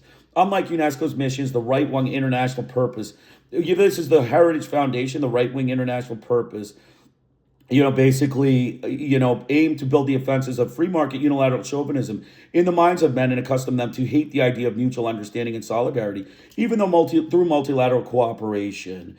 Basically, by the time the Reagan administration took office, the massive ideologic campaign to change the hearts and minds of the country's citizenry had been underway for a decade or more. It made the earlier grassroots, super patriotic anti-communism look like the horse and buggy era of nativist bigotry. So, you got nativist bigots in your, presidency and your Heritage Foundation and your media. Get them out of UNESCO. Nativism has no place in international world organizations of third world. There's no place for a Yankee nativism. When you have such a racist Yankee nativist group, get out of UNESCO. Get the United States. Kick the United States out of UNESCO. Eject the United States from UNESCO.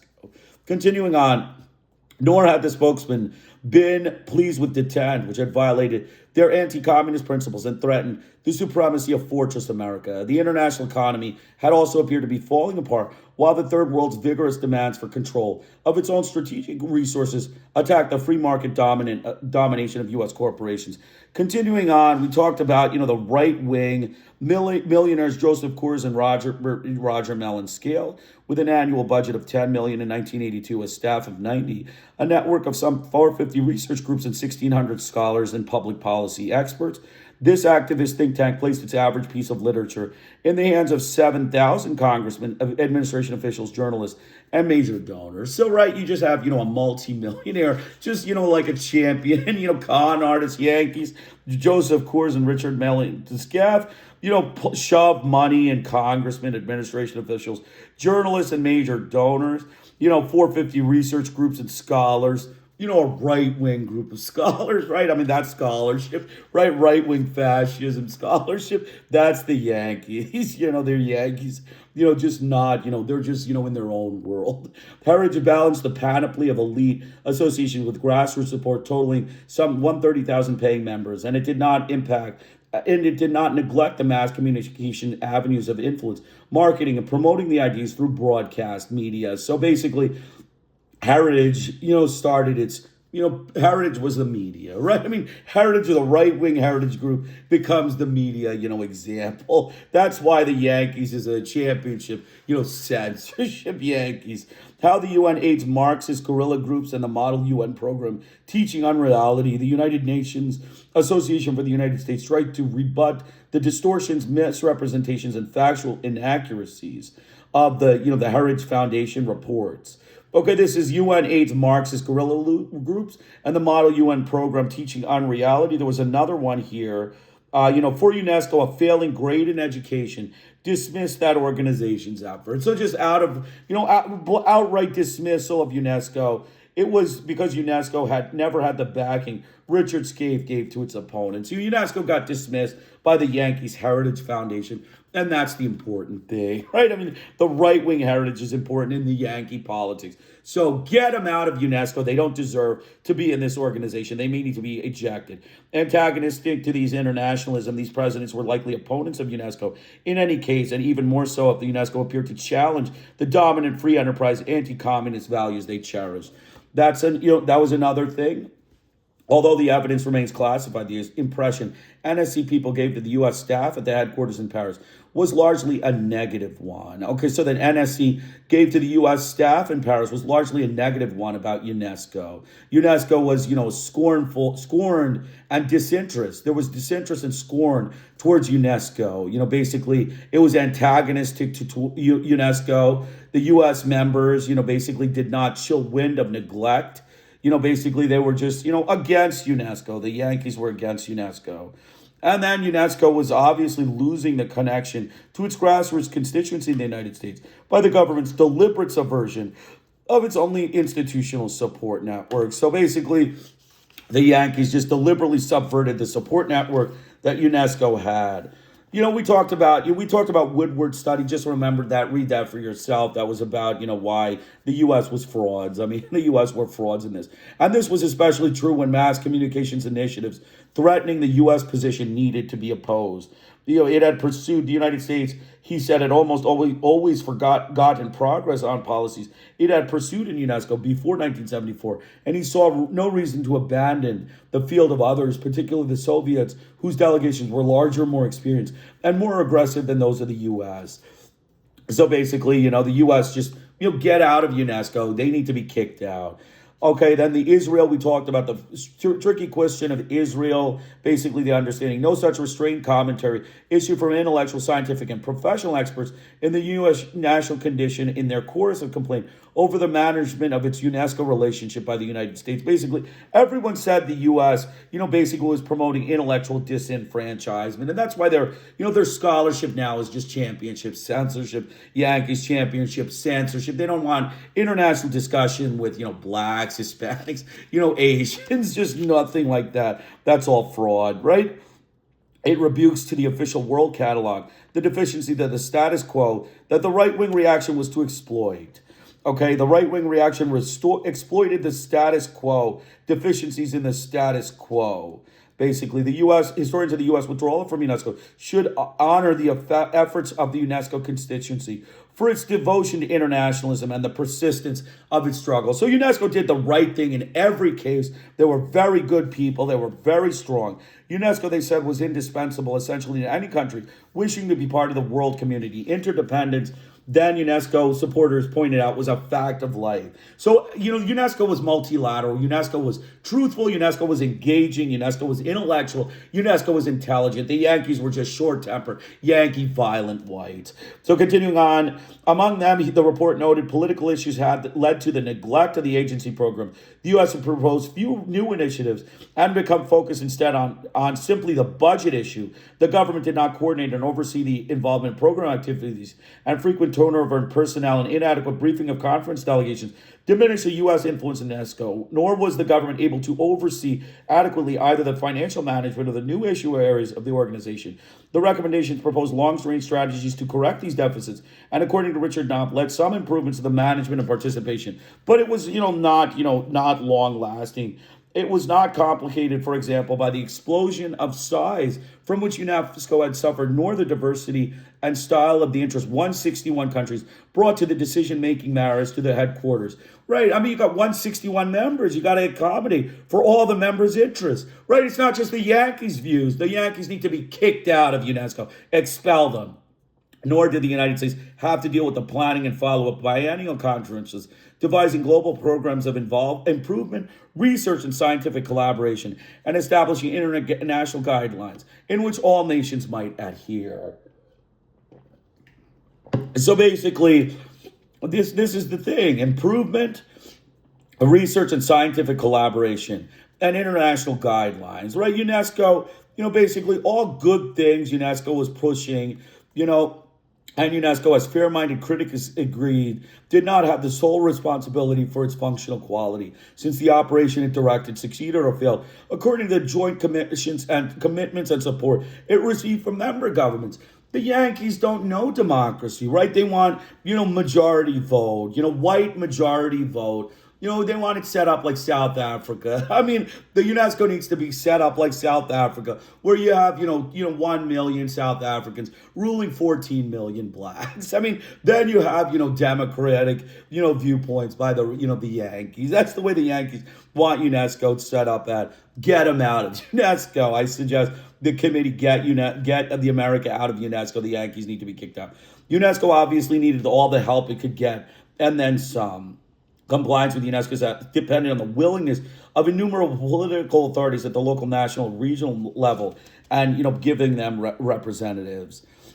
So basically, governments themselves, especially the U.S., had afflicted UNESCO with 3 long-standing administrative disabilities. Few, if any, states supported the ideal of international civil service, and the Secretariat remained hostage to national clearance and direction to put political reliability ahead of competence. So the Yankees put political reliability of UNESCO ahead of competence.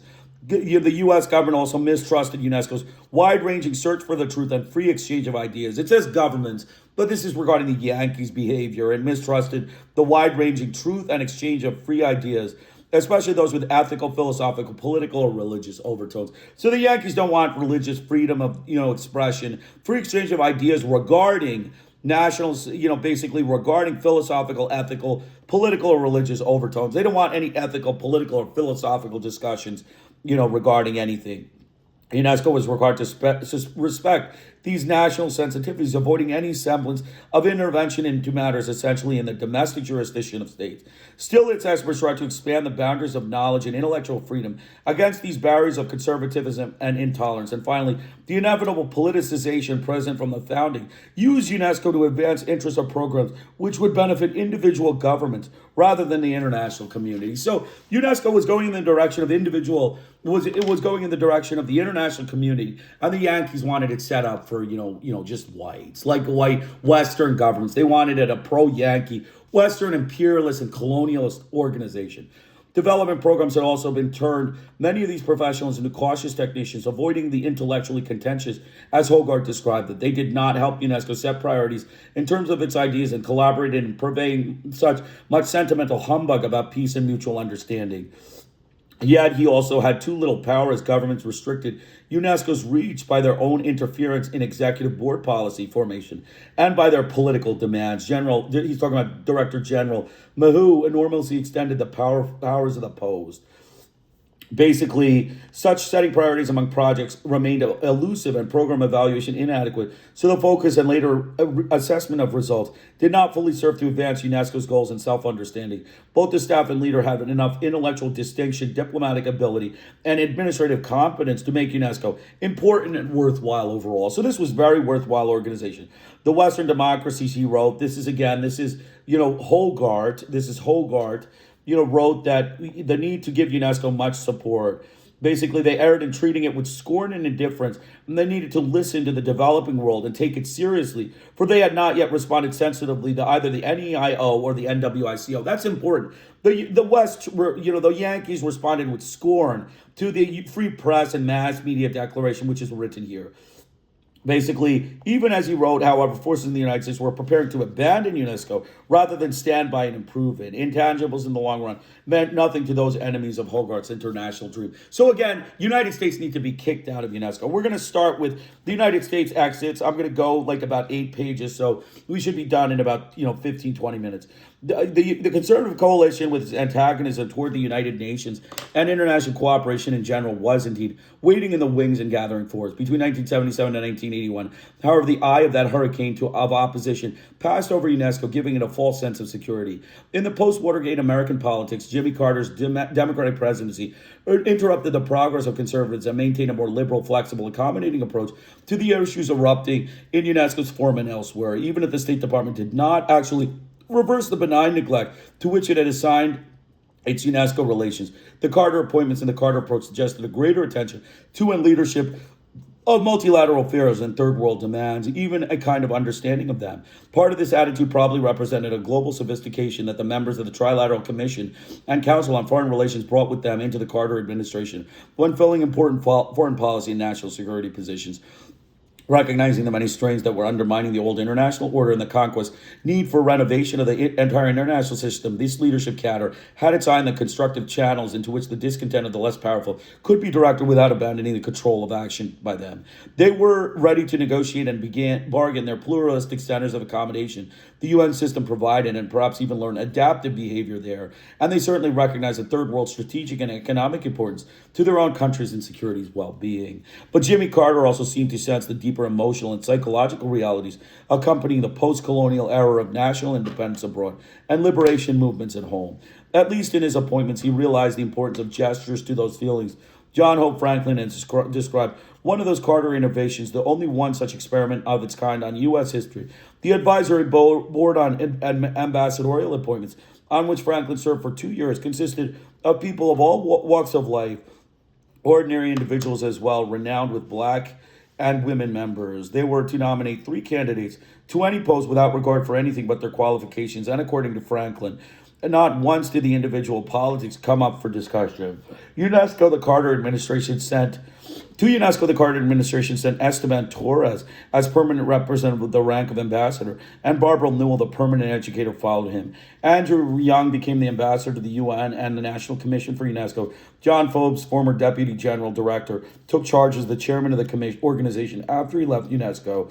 The ambassadorial rank and diversity of talents of the people appointed indicate government's strong support for multilateral collaborations and UNESCO's importance, and the delegations to the 1978 and 1980 General Conference sustained this point of view. These representatives did not applaud everything UNESCO, nor did they fail to defend the U.S. national interest in some bitter disputes. But they did not picture the United States as a victim of evil forces, and they did not bully their equals in international organizations with threats of financial sanctions or U.S. withdrawal. On the single most controversial issue at the end of that decade, the NWICO and the United States position had survived intact. The Soviet resolutions on mass communications had been rebuffed. The mass media declaration and the McBride Commission report had protected free flow and free market doctrines, and the good faith offer of increased technical assistance through IPDC had indicated the U.S. recognition of the imbalance in the structures and resources of the world's media affairs. In addition, the Arab-Israeli conflict remained quiescent. In looking back at those years, Esteban Torres, now California congressman, believed that UNESCO had changed in a positive way and the United States' attitudes toward it had much improved. Barbara Newell had similar feelings. She believed that the U.S. was on the verge of a new opportunity to restore its status among third world countries and regain its leadership in international organizations. The civil rights gains at Rome, the recognition of them and U.S. staffing of its multilateral commitments, the continuing appeal of U.S. science and know-how, and the Soviet invasion of Afghanistan seemed significant trends in Newell's analysis. Director General Mabao's effective leadership as Torres saw it, and his support for the Carter Initiative, aided by the African caucus he led, also pointed to a better U.S.-UNESCO relationship. The United States had not ignored that activity and had supported Mabao's re-election as Director General. However, the optimism and illusions of 1980 proved to be short-lived. History, of course, should have warned all the enthusiastic reformers that their spasms of change sat precariously atop the ingrained age-old traditions, habits of indifference, and attitudes of antagonism among the State Department bureaucracy were sure to outlive the temporary Carter infusion of new leaders with new ideals. And if Esteban Torres or Andrew Young did not panic over the Third World rhetorical in international organizations, that did not mean that racial animosities and ideologic resentments in others had abandoned the field.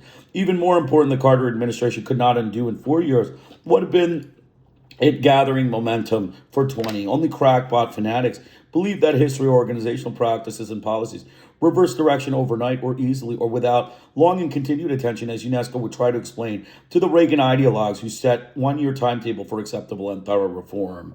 The U.S.-UNESCO relationship and the role of the U.S. National Commission had not therefore been turned around, but a start had been made, and as Barbara Newell argued, a window of opportunity existed.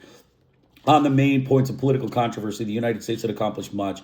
In a sense, the war had been won. Two ominous and uncontrollable events, however, would hide that victory from the nation that had achieved it. And Carter could do little about it. The U.S. media, obsessed by the NWICO rhetoric and the very suggestion of public accountability, continued their campaign of disinformation and attack. They were apparently pursuing a scorched earth policy to ensure the discussion of mass communication issues would never again recur in UNESCO forums. At the same time, their control of news in the United States socialized the readers to view UNESCO with disregard. The right-wing conservative coalition, meanwhile, while ready to assume political power and begin dismantling the nation's international obligations, like the general staffs, they imitated. Both hierarchies of power were making plans to fight the last war as if nothing had changed. UNESCO, basking in the improved relations of the Carter era, was thus poised between the Scylla of public indifference and the Chepetus of potential right-wing assault, and the media interest in its conditioned by self-interest over the communications issue.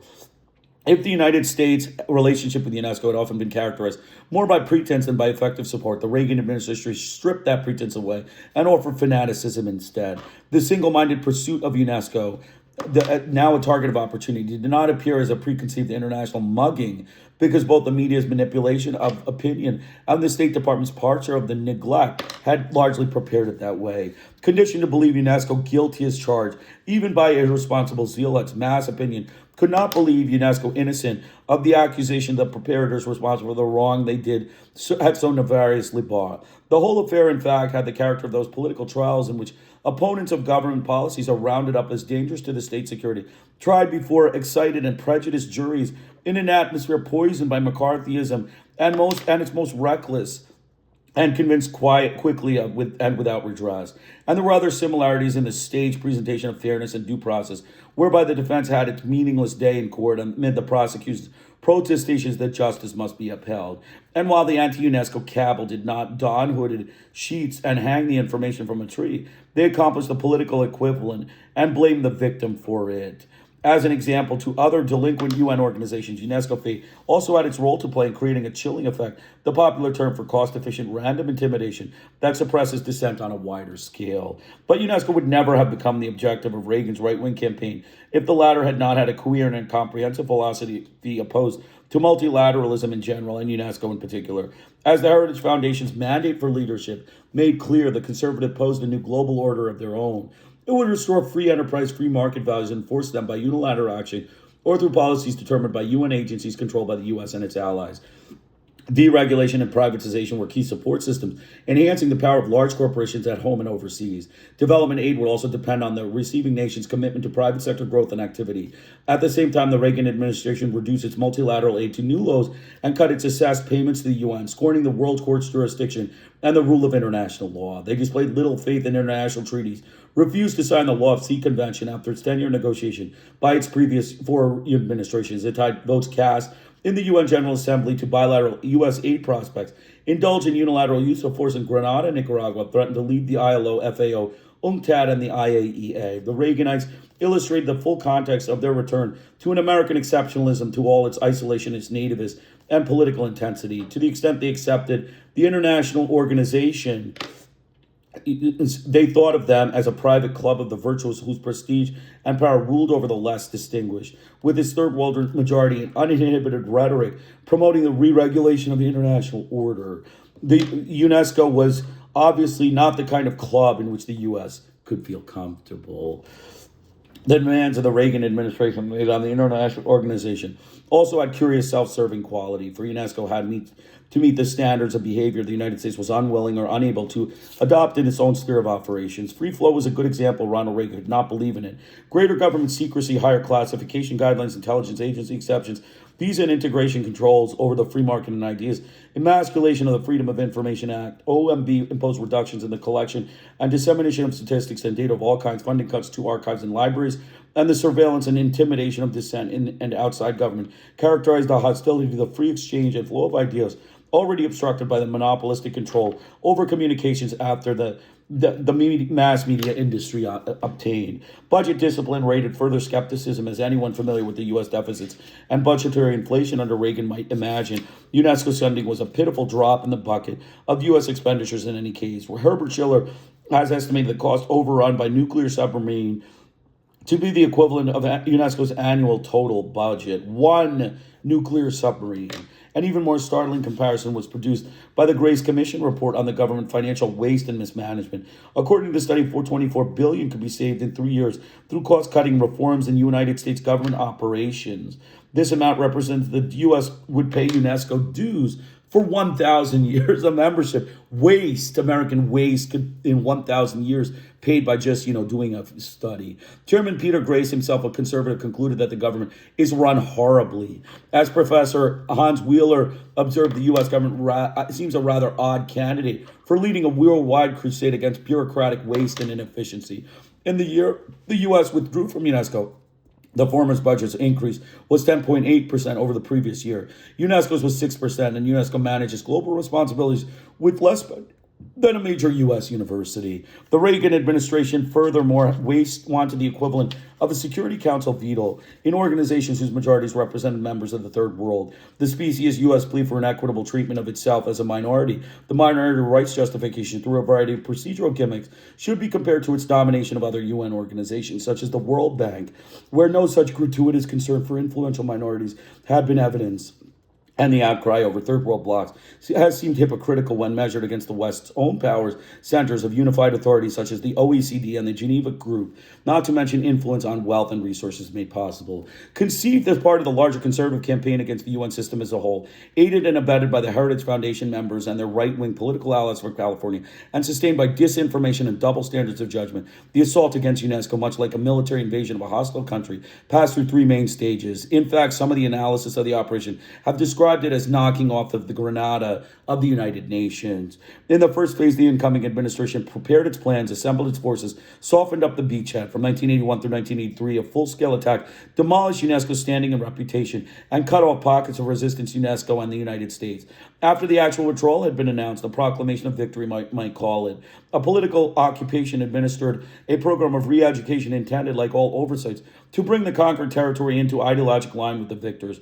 Or so it was said. In reality, the U.S. never put in terms the timetable of acceptance reform within reach of the victim. The U.S. departure by the end of the 1984 therefore suggests a better definition of the exercise as a punitive expedition, much like those of a gunboat diplomacy when the Marines landed in China to administer a sound thrashing to an insubordinate native population, a thrashing by the Yankee Marines. Some indications of the forthcoming campaign had surfaced before the Reagan inauguration, and others followed quickly in the first months of the new conservative-era government. The president himself has supposedly expressed opposition to UNESCO when he was governor of California, but even if he had not, the close links to the right wing in that state and elsewhere aligned him with the anti-UN ideology that the Heritage Foundation expressed with such passion. The Republican platform and the lengthy volume of briefing materials Heritage had promised a much harder line toward the UN, nor was this a temporary reaction to the democratic internationalism that Carter had pursued, as the Republican 1984 platform confirmed. It warned that Americans cannot count on the international organization to guarantee our security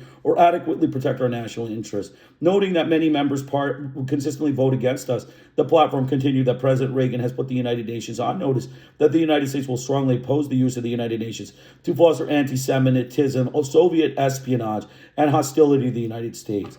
Applauding the rejection of the Law and Sea Convention and telling the UN it was not welcome in formulating policy for an Antarctica or outer space either. The statement told the UN ambassadors that the U.S. would monitor their votes and activities, and Americans will no longer silently suffer the hypocrisy of these many organizations. Because UNESCO has the worst rating among the numerous international agencies, the incoming cadre of the Reagan appointees marked it for immediate attention. David Stockton, who was to direct the Office of Management and Budget, argued in an early position paper during the transition period that the United States should withdraw from UNESCO since it advocated pro-PLO policies and support for measures limiting the free flow of information.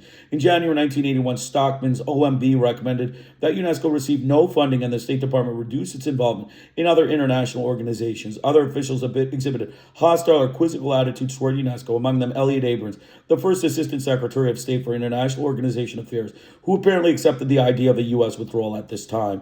The State Department did strike UNESCO from its 1981 draft budget, but somehow the funding was restored. As these events transpired, the Reagan administration proceeded to downgrade U.S. National Commission even further by additional staff reductions. The experienced UNESCO hand, John Forbes, did not receive a reappointment as chairman. His replacement was John Holderman, president of the University of South Carolina. Unlike Holderman, a plan to phase out the National Commission had been formulated, but Elliot Abrams convinced him to take the chairmanship on the grounds that no withdrawal was in sight and the UNSC still had an important role to play. The USNC was already being privatized, for Haldeman largely had to supply his own support staff.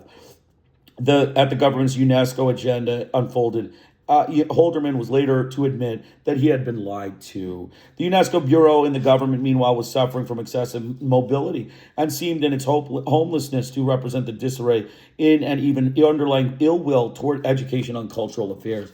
It is an unfortunate, highly symbolic recognition. In 1978, President Carter had assigned responsibility for those activities to an international communication agency. The transfer under Executive Order 12,048 had placed the Information and Propaganda Agency, formerly in charge of education and cultural matters. The final subordination of those policies to the immediate national interest that information was designed to serve, and that it had been resisted ever since World War II. The move may well have represented the government's belief that its interest in UNESCO's programs had now so narrowed down so as to exclude everything except the mass communications issue.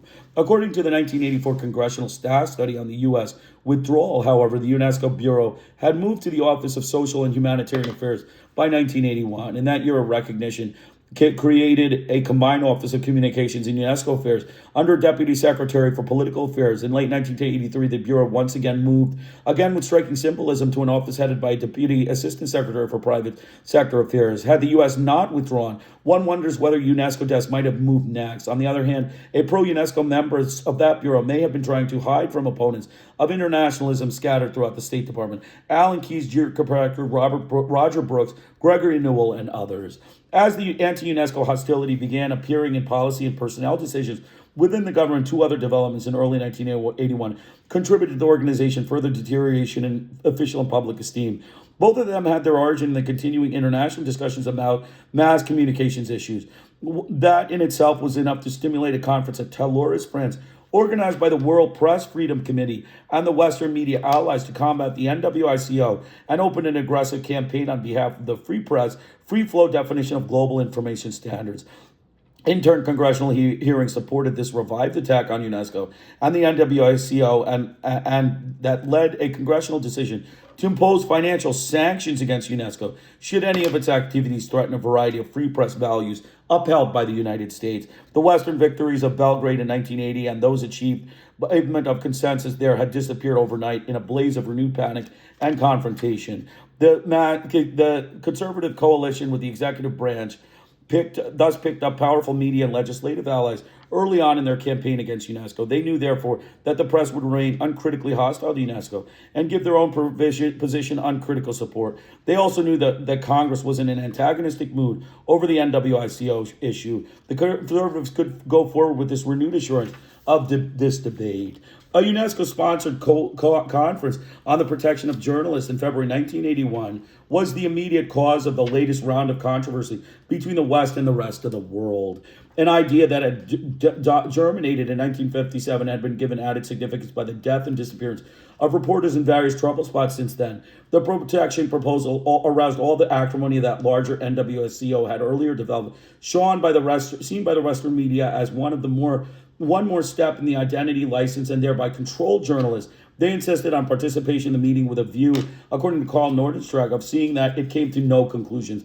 And it did not. But the U.S. media interest then did come to, one, take initiative and a united stand against the campaign by the Soviet bloc and some third world countries to give UNESCO the authority to chart the media's course.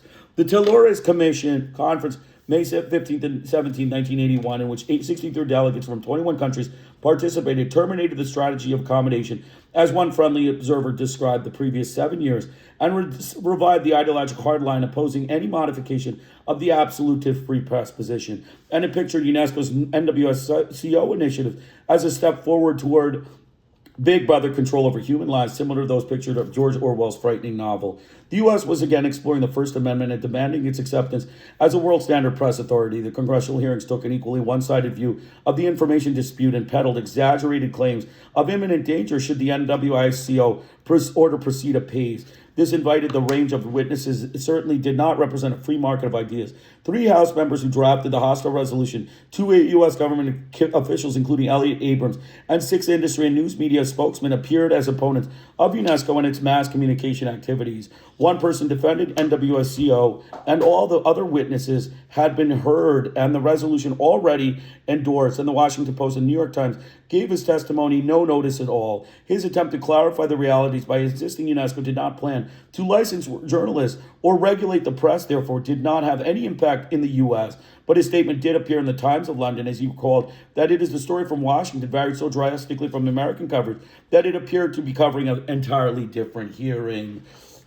The State Department witness, Assistant Secretary Abrams, provided a historical context that sparked the congressional decision to threaten sanctions. According to the NWSCO, meant government dictation of media content and restrictions on Western news agencies, advertisers, and journalists. Abrams linked the New World Information and Communications Order to the New International Economic Order and told his audience that the U.S. rejected the radical restructuring of the international economic system that would necessarily follow. The ensuing legislative action laid down the terms of future U.S. funding of UNESCO.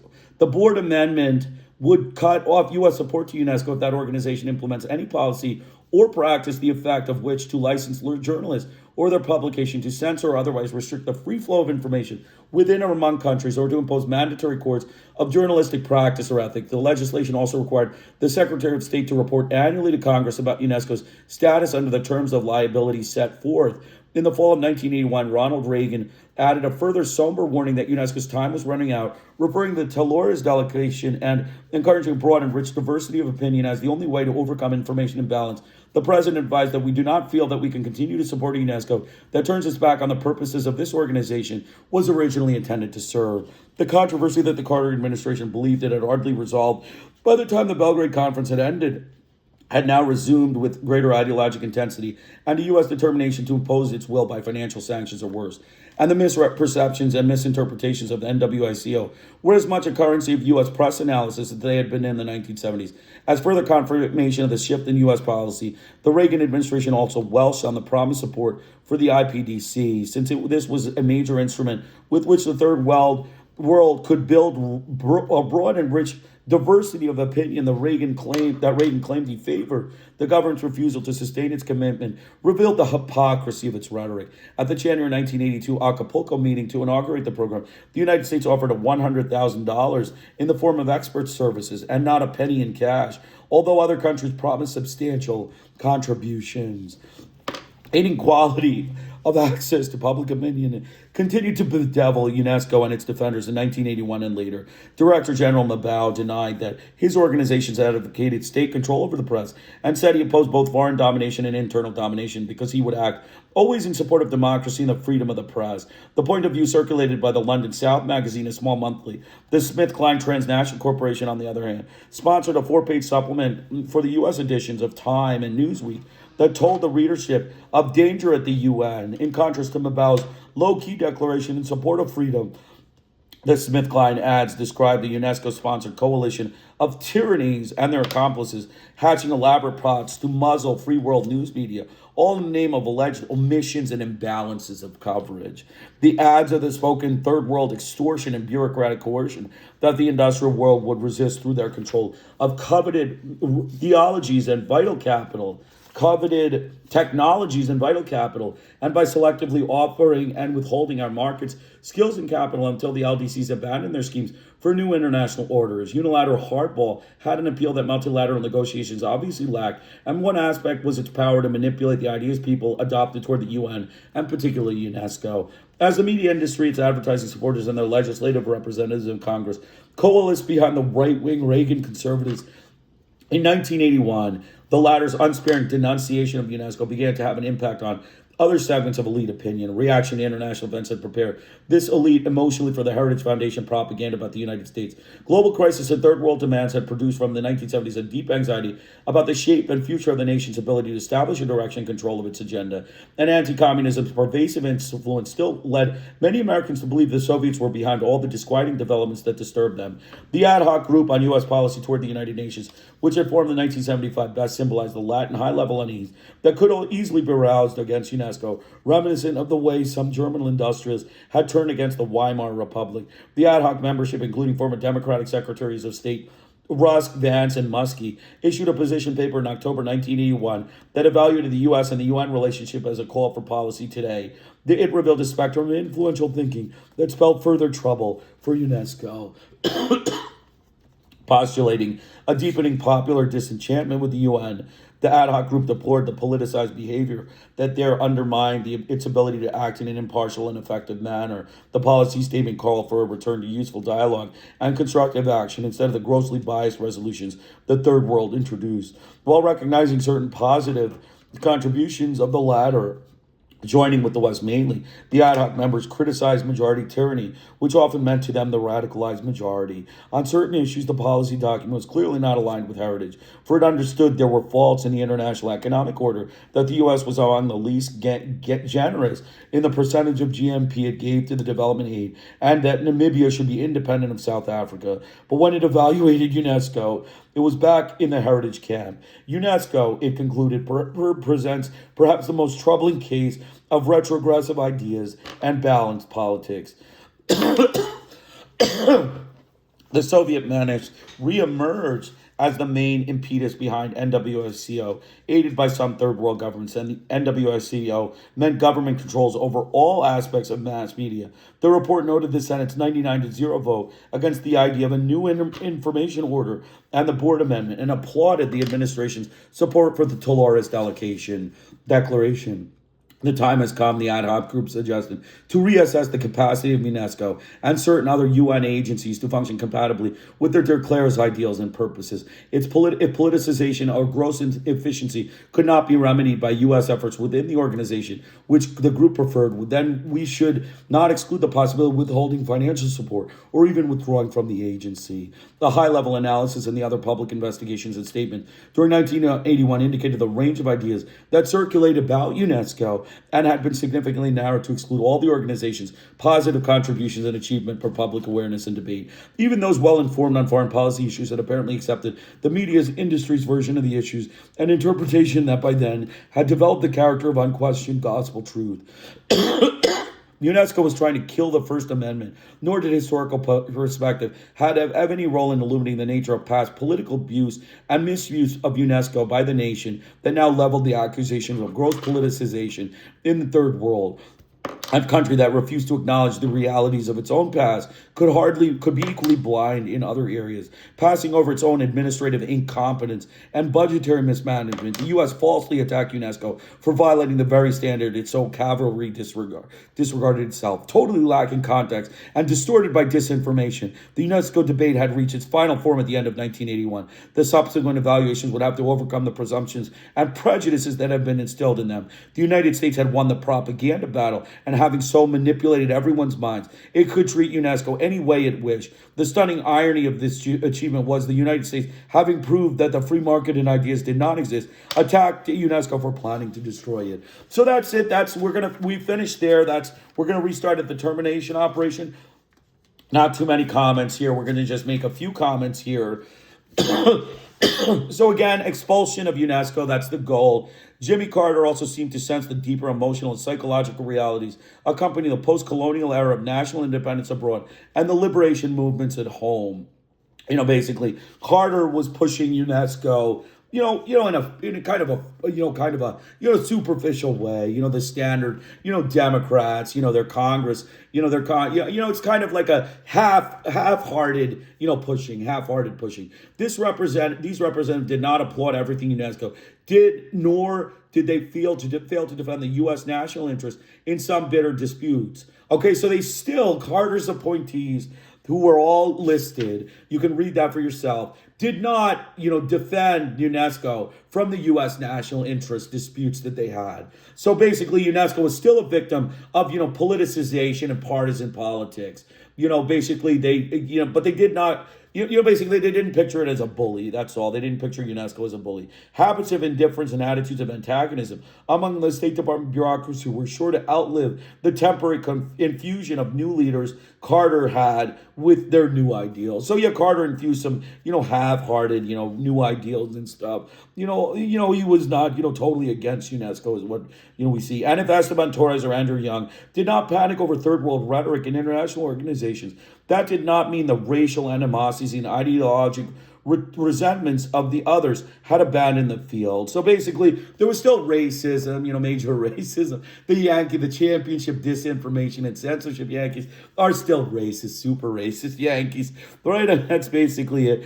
If the United States' relationship with UNESCO had often been characterized more by pretense than by effective support, the Reagan administration stripped that pretense away and offered fanaticism instead. So Reagan, fanaticism, the single-minded pursuit of UNESCO, now a target of opportunity, did not appear as a preconceived international mugging because both the media's manipulation of opinion and the State Department's posture of neglect had largely prepared the way. So the U.S. needs to be kicked out. The media's manipulation of UNESCO's, conflict with the United States was basically a reason the U.S. needs to be kicked out of UNESCO. Boot the United States out of UNESCO. So basically conditioned to believe UNESCO guilty as charged, even by irresponsible zealots. Mass opinion could not believe UNESCO innocent of the accusation or the perpetrators responsible for the wrongdoing they had so nefariously brought about. The whole affair in which it, in fact, had the character of those political trials in which opponents of government policies are rounded up as dangerous to the state and security, tried before excited and prejudiced juries in an atmosphere poisoned by McCarthyism at its most reckless, and convicted quickly without redress. So that's the Yankees, war against UNESCO. They basically tried the UNESCO through irresponsible zealots, mass opinion, mass media manipulation, and prejudiced jurors. The Yankee jurors are highly prejudiced, super racist. They displayed little faith in international treaties. The Yankees displayed little faith in international treaties, refused to sign the law of sea conventions after its 10-year negotiation by 4 previous administrations. It tied votes cast in the UN General Assembly to bilateral aid prospects, indulged in international use of force in Grenada and Nicaragua, threatened to leave the ILO, FAO, UNCTAD, and IAEA. That was the United States. Basically, to the extent they accepted international organizations, they thought of them as a private club of the virtuous whose prestige and power ruled over the less distinguished. With its third world majority and its uninhibited rhetoric promoting re-regulation of the international order, UNESCO was obviously not the kind of club to which the U.S. could feel comfortable. So get the United States out of UNESCO. It's not a club for the United States. They want, a exclusive club, basically, whose prestige and power ruled over the less distinguished. The whites have to rule over everybody else. That's the Yankees' approach. United States needs to be kicked out of UNESCO.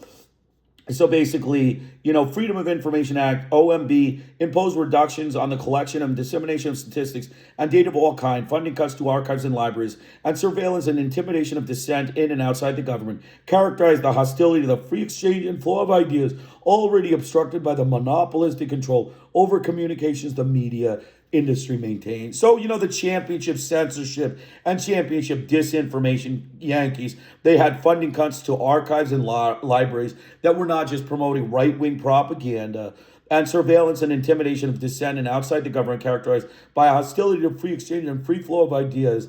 And there were monopolistic controlling the media and communications industry. All so that, everybody gets a fascist propaganda. That's the Yankee, it's the championship disinformation Yankees and the championship censorship Yankees.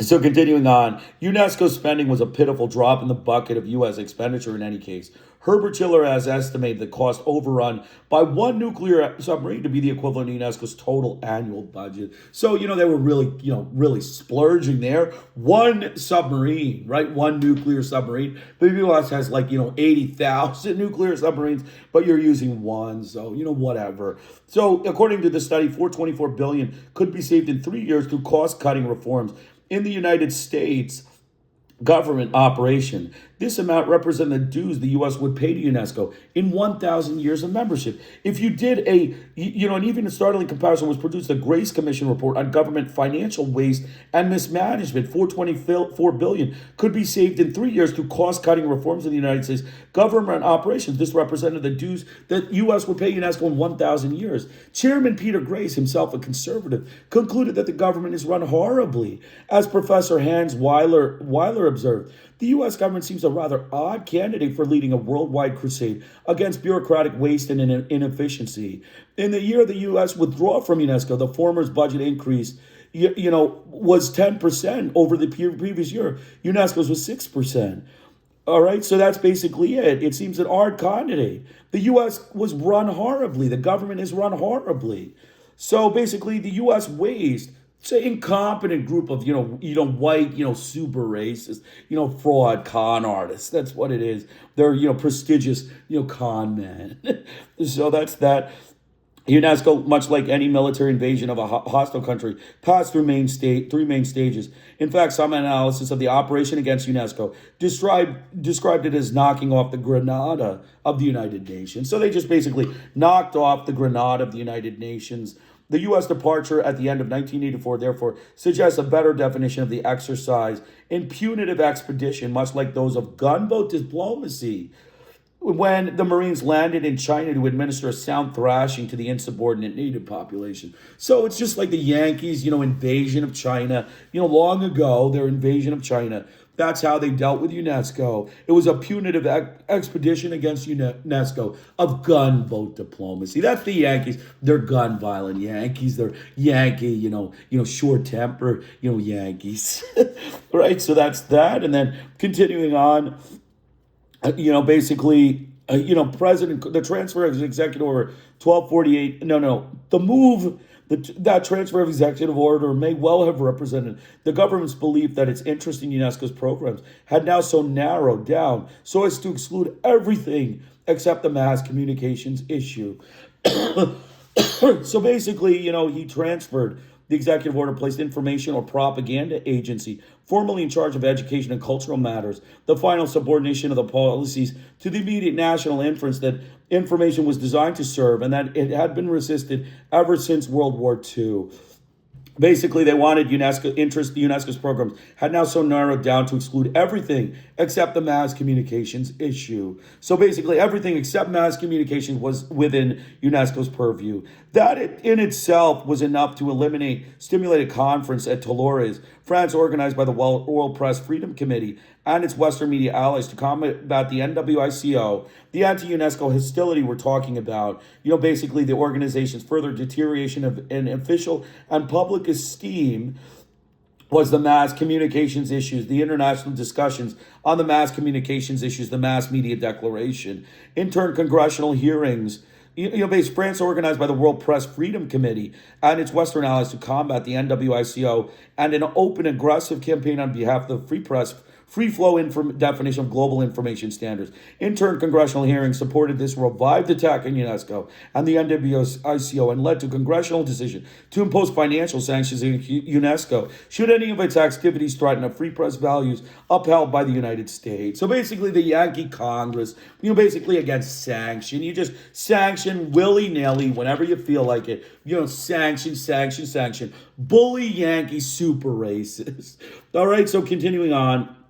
We talked about the protection proposal aroused by the acrimony that the larger NWCI had earlier developed, seen by the Western media as one more step in identifying, license, and thereby control journalists. They insisted on participation in the meeting with the view, according to Colonialism, of seeing that it came to no conclusions. So the UNESCO-sponsored Conference on Protection of Journalists in February 1981 was basically the controversy, and the larger NWICO meeting, basically the Yankees disputed it, and they wanted no ethics, no journalism ethics, no, media, correctness. And it did not, but the U.S. mass media interests then come to take initiative and a united stand against the campaign by the Soviet bloc and third world countries to give UNESCO the authority to chart the media's course. That's the Yankee fraud con artists, the state disinformation championship Yankees, and the state, censorship Yankees, right? They're championship censorship Yankees.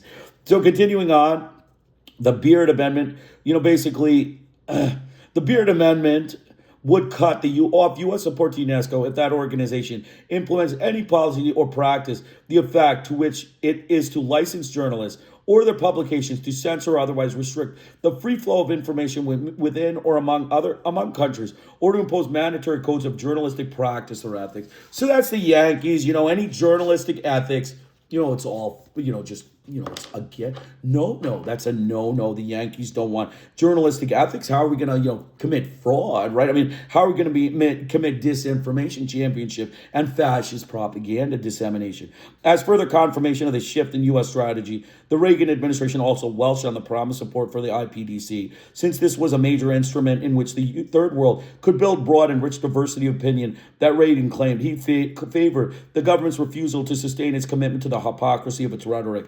At the January 1982 Acapulco meeting to inaugurate the program, the United States offered a mere $100,000 in the form of expert services and not a penny in cash, although countries promised substantial contributions. Get them out of UNESCO. You don't need their money. They don't contribute much. They're frugal, white Yankees, super racist. They need to be kicked out of UNESCO. The SmithKline Transnational Corporation, on the other hand, sponsored a 4-page supplement for the U.S. editions of Time and Newsweek that told the readership of danger at the UN. In contrast to Mabau's low-key declaration of support for freedom, SmithKline ads described as a UNESCO-sponsored coalition of tyrannies and their accomplices, hatching elaborate plots to muzzle free world news media, all in the name of alleged omissions and imbalances of coverage. The ad spoke of third world extortion and bureaucratic coercion that the industrial world would resist through their control of coveted technologies and vital capital, and by selectively offering or withholding markets, skills, and capital until the LDCs, the low development countries, abandon their schemes or for new international orders. So basically, they put the notice to the third world people. They're all just tyrannies, right? Basically, tyrannical third world extortionists, right? The Yankees are not blackmailing, financial bullying, sanctioning, extortionists, basically rapist butcher Yankee, con artists, championship censorship Yankees. It's the third worlders that are that. As the media industry and its advertising supporters and its legislative conservatives in Congress coalesced behind the right-wing Reagan conservatives, the later unsparing denunciation of UNESCO began to have an impact on other segments of elite opinion. Okay, so basically UNESCO, elite opinion was being molded. The policy statement for a return to useful dialogue and constructive action instead of the grossly biased resolution the third world introduced. But when it evaluated UNESCO, it was back in the heritage camp. This was the Yankees, the ad hoc group of the popular Yankees. It was back in the heritage camp. The ad hoc group issued a review of the UNESCO, was disenchanted of the UN and politicized behavior of UNESCO. So, but when it evaluated UNESCO was back in the heritage camp, UNESCO, it concluded, presents perhaps the most troubling case of retrogressive ideology and biased politics. That's the Yankee fraud con artist, biased politics. The report noted the Senate's 99-0 vote against the idea of a new information order and the Beard Amendment, and applauded the administration's support for the Dolores Declaration. The time has come. The ad hoc group suggested to reassess the capacity of UNESCO and certain other UN agencies to functionally comply with their function compatibly with their declared ideals and purposes. So the Congress, they're frauds. Yankees need to be out. Kick the Yankees out of UNESCO. Finally, nor did historical perspective have any role in illuminating the nature of past political abuse and misuse of UNESCO by the nation that now leveled accusations of gross politicization at the third world. Listen to this. This is important summary. A country that refused to acknowledge the realities of its own past could be equally blind in other areas, passing over its own administrative incompetence and budgetary mismanagement. The U.S. falsely attacked UNESCO for violating the very standards it so cavalierly disregarded. Totally lacking context and distorted by disinformation, the UNESCO debate had reached its final form in the end of 1981. The subsequent evaluations would have to be overcome the presumptions and prejudices that had been instilled by then. The United States had won propaganda battle, having so manipulated everyone's minds. It could treat UNESCO any way it wished. The stunning irony of this achievement was the United States, having proved that the free market of ideas did not exist, attacked UNESCO for planning to destroy it. So that's it. Basically, the Yankees need to be expelled. They basically are incompetent, budgetary mismanagement, white, short-tempered, Yankees. They falsely attacked UNESCO for violating the standards. It so cavalierly disregarded itself. They basically, totally lacked context and distorted and produced distorted information by disinformation. The UNESCO's debate had reached its final form at the end of 1981, and basically it was highly prejudiced. And the UNESCO, the Yankees won the debate. So again, please join me tomorrow. It was a little longer because I didn't go as long yesterday, but I will, stick to 2 hours tomorrow, 25 pages. Hope and Folly, the United States and UNESCO, 1945 to 1985. Herman, Preston, and Schiller. Have a great day. Krishna Iyer with the Iyer Think Tank in Delray Beach.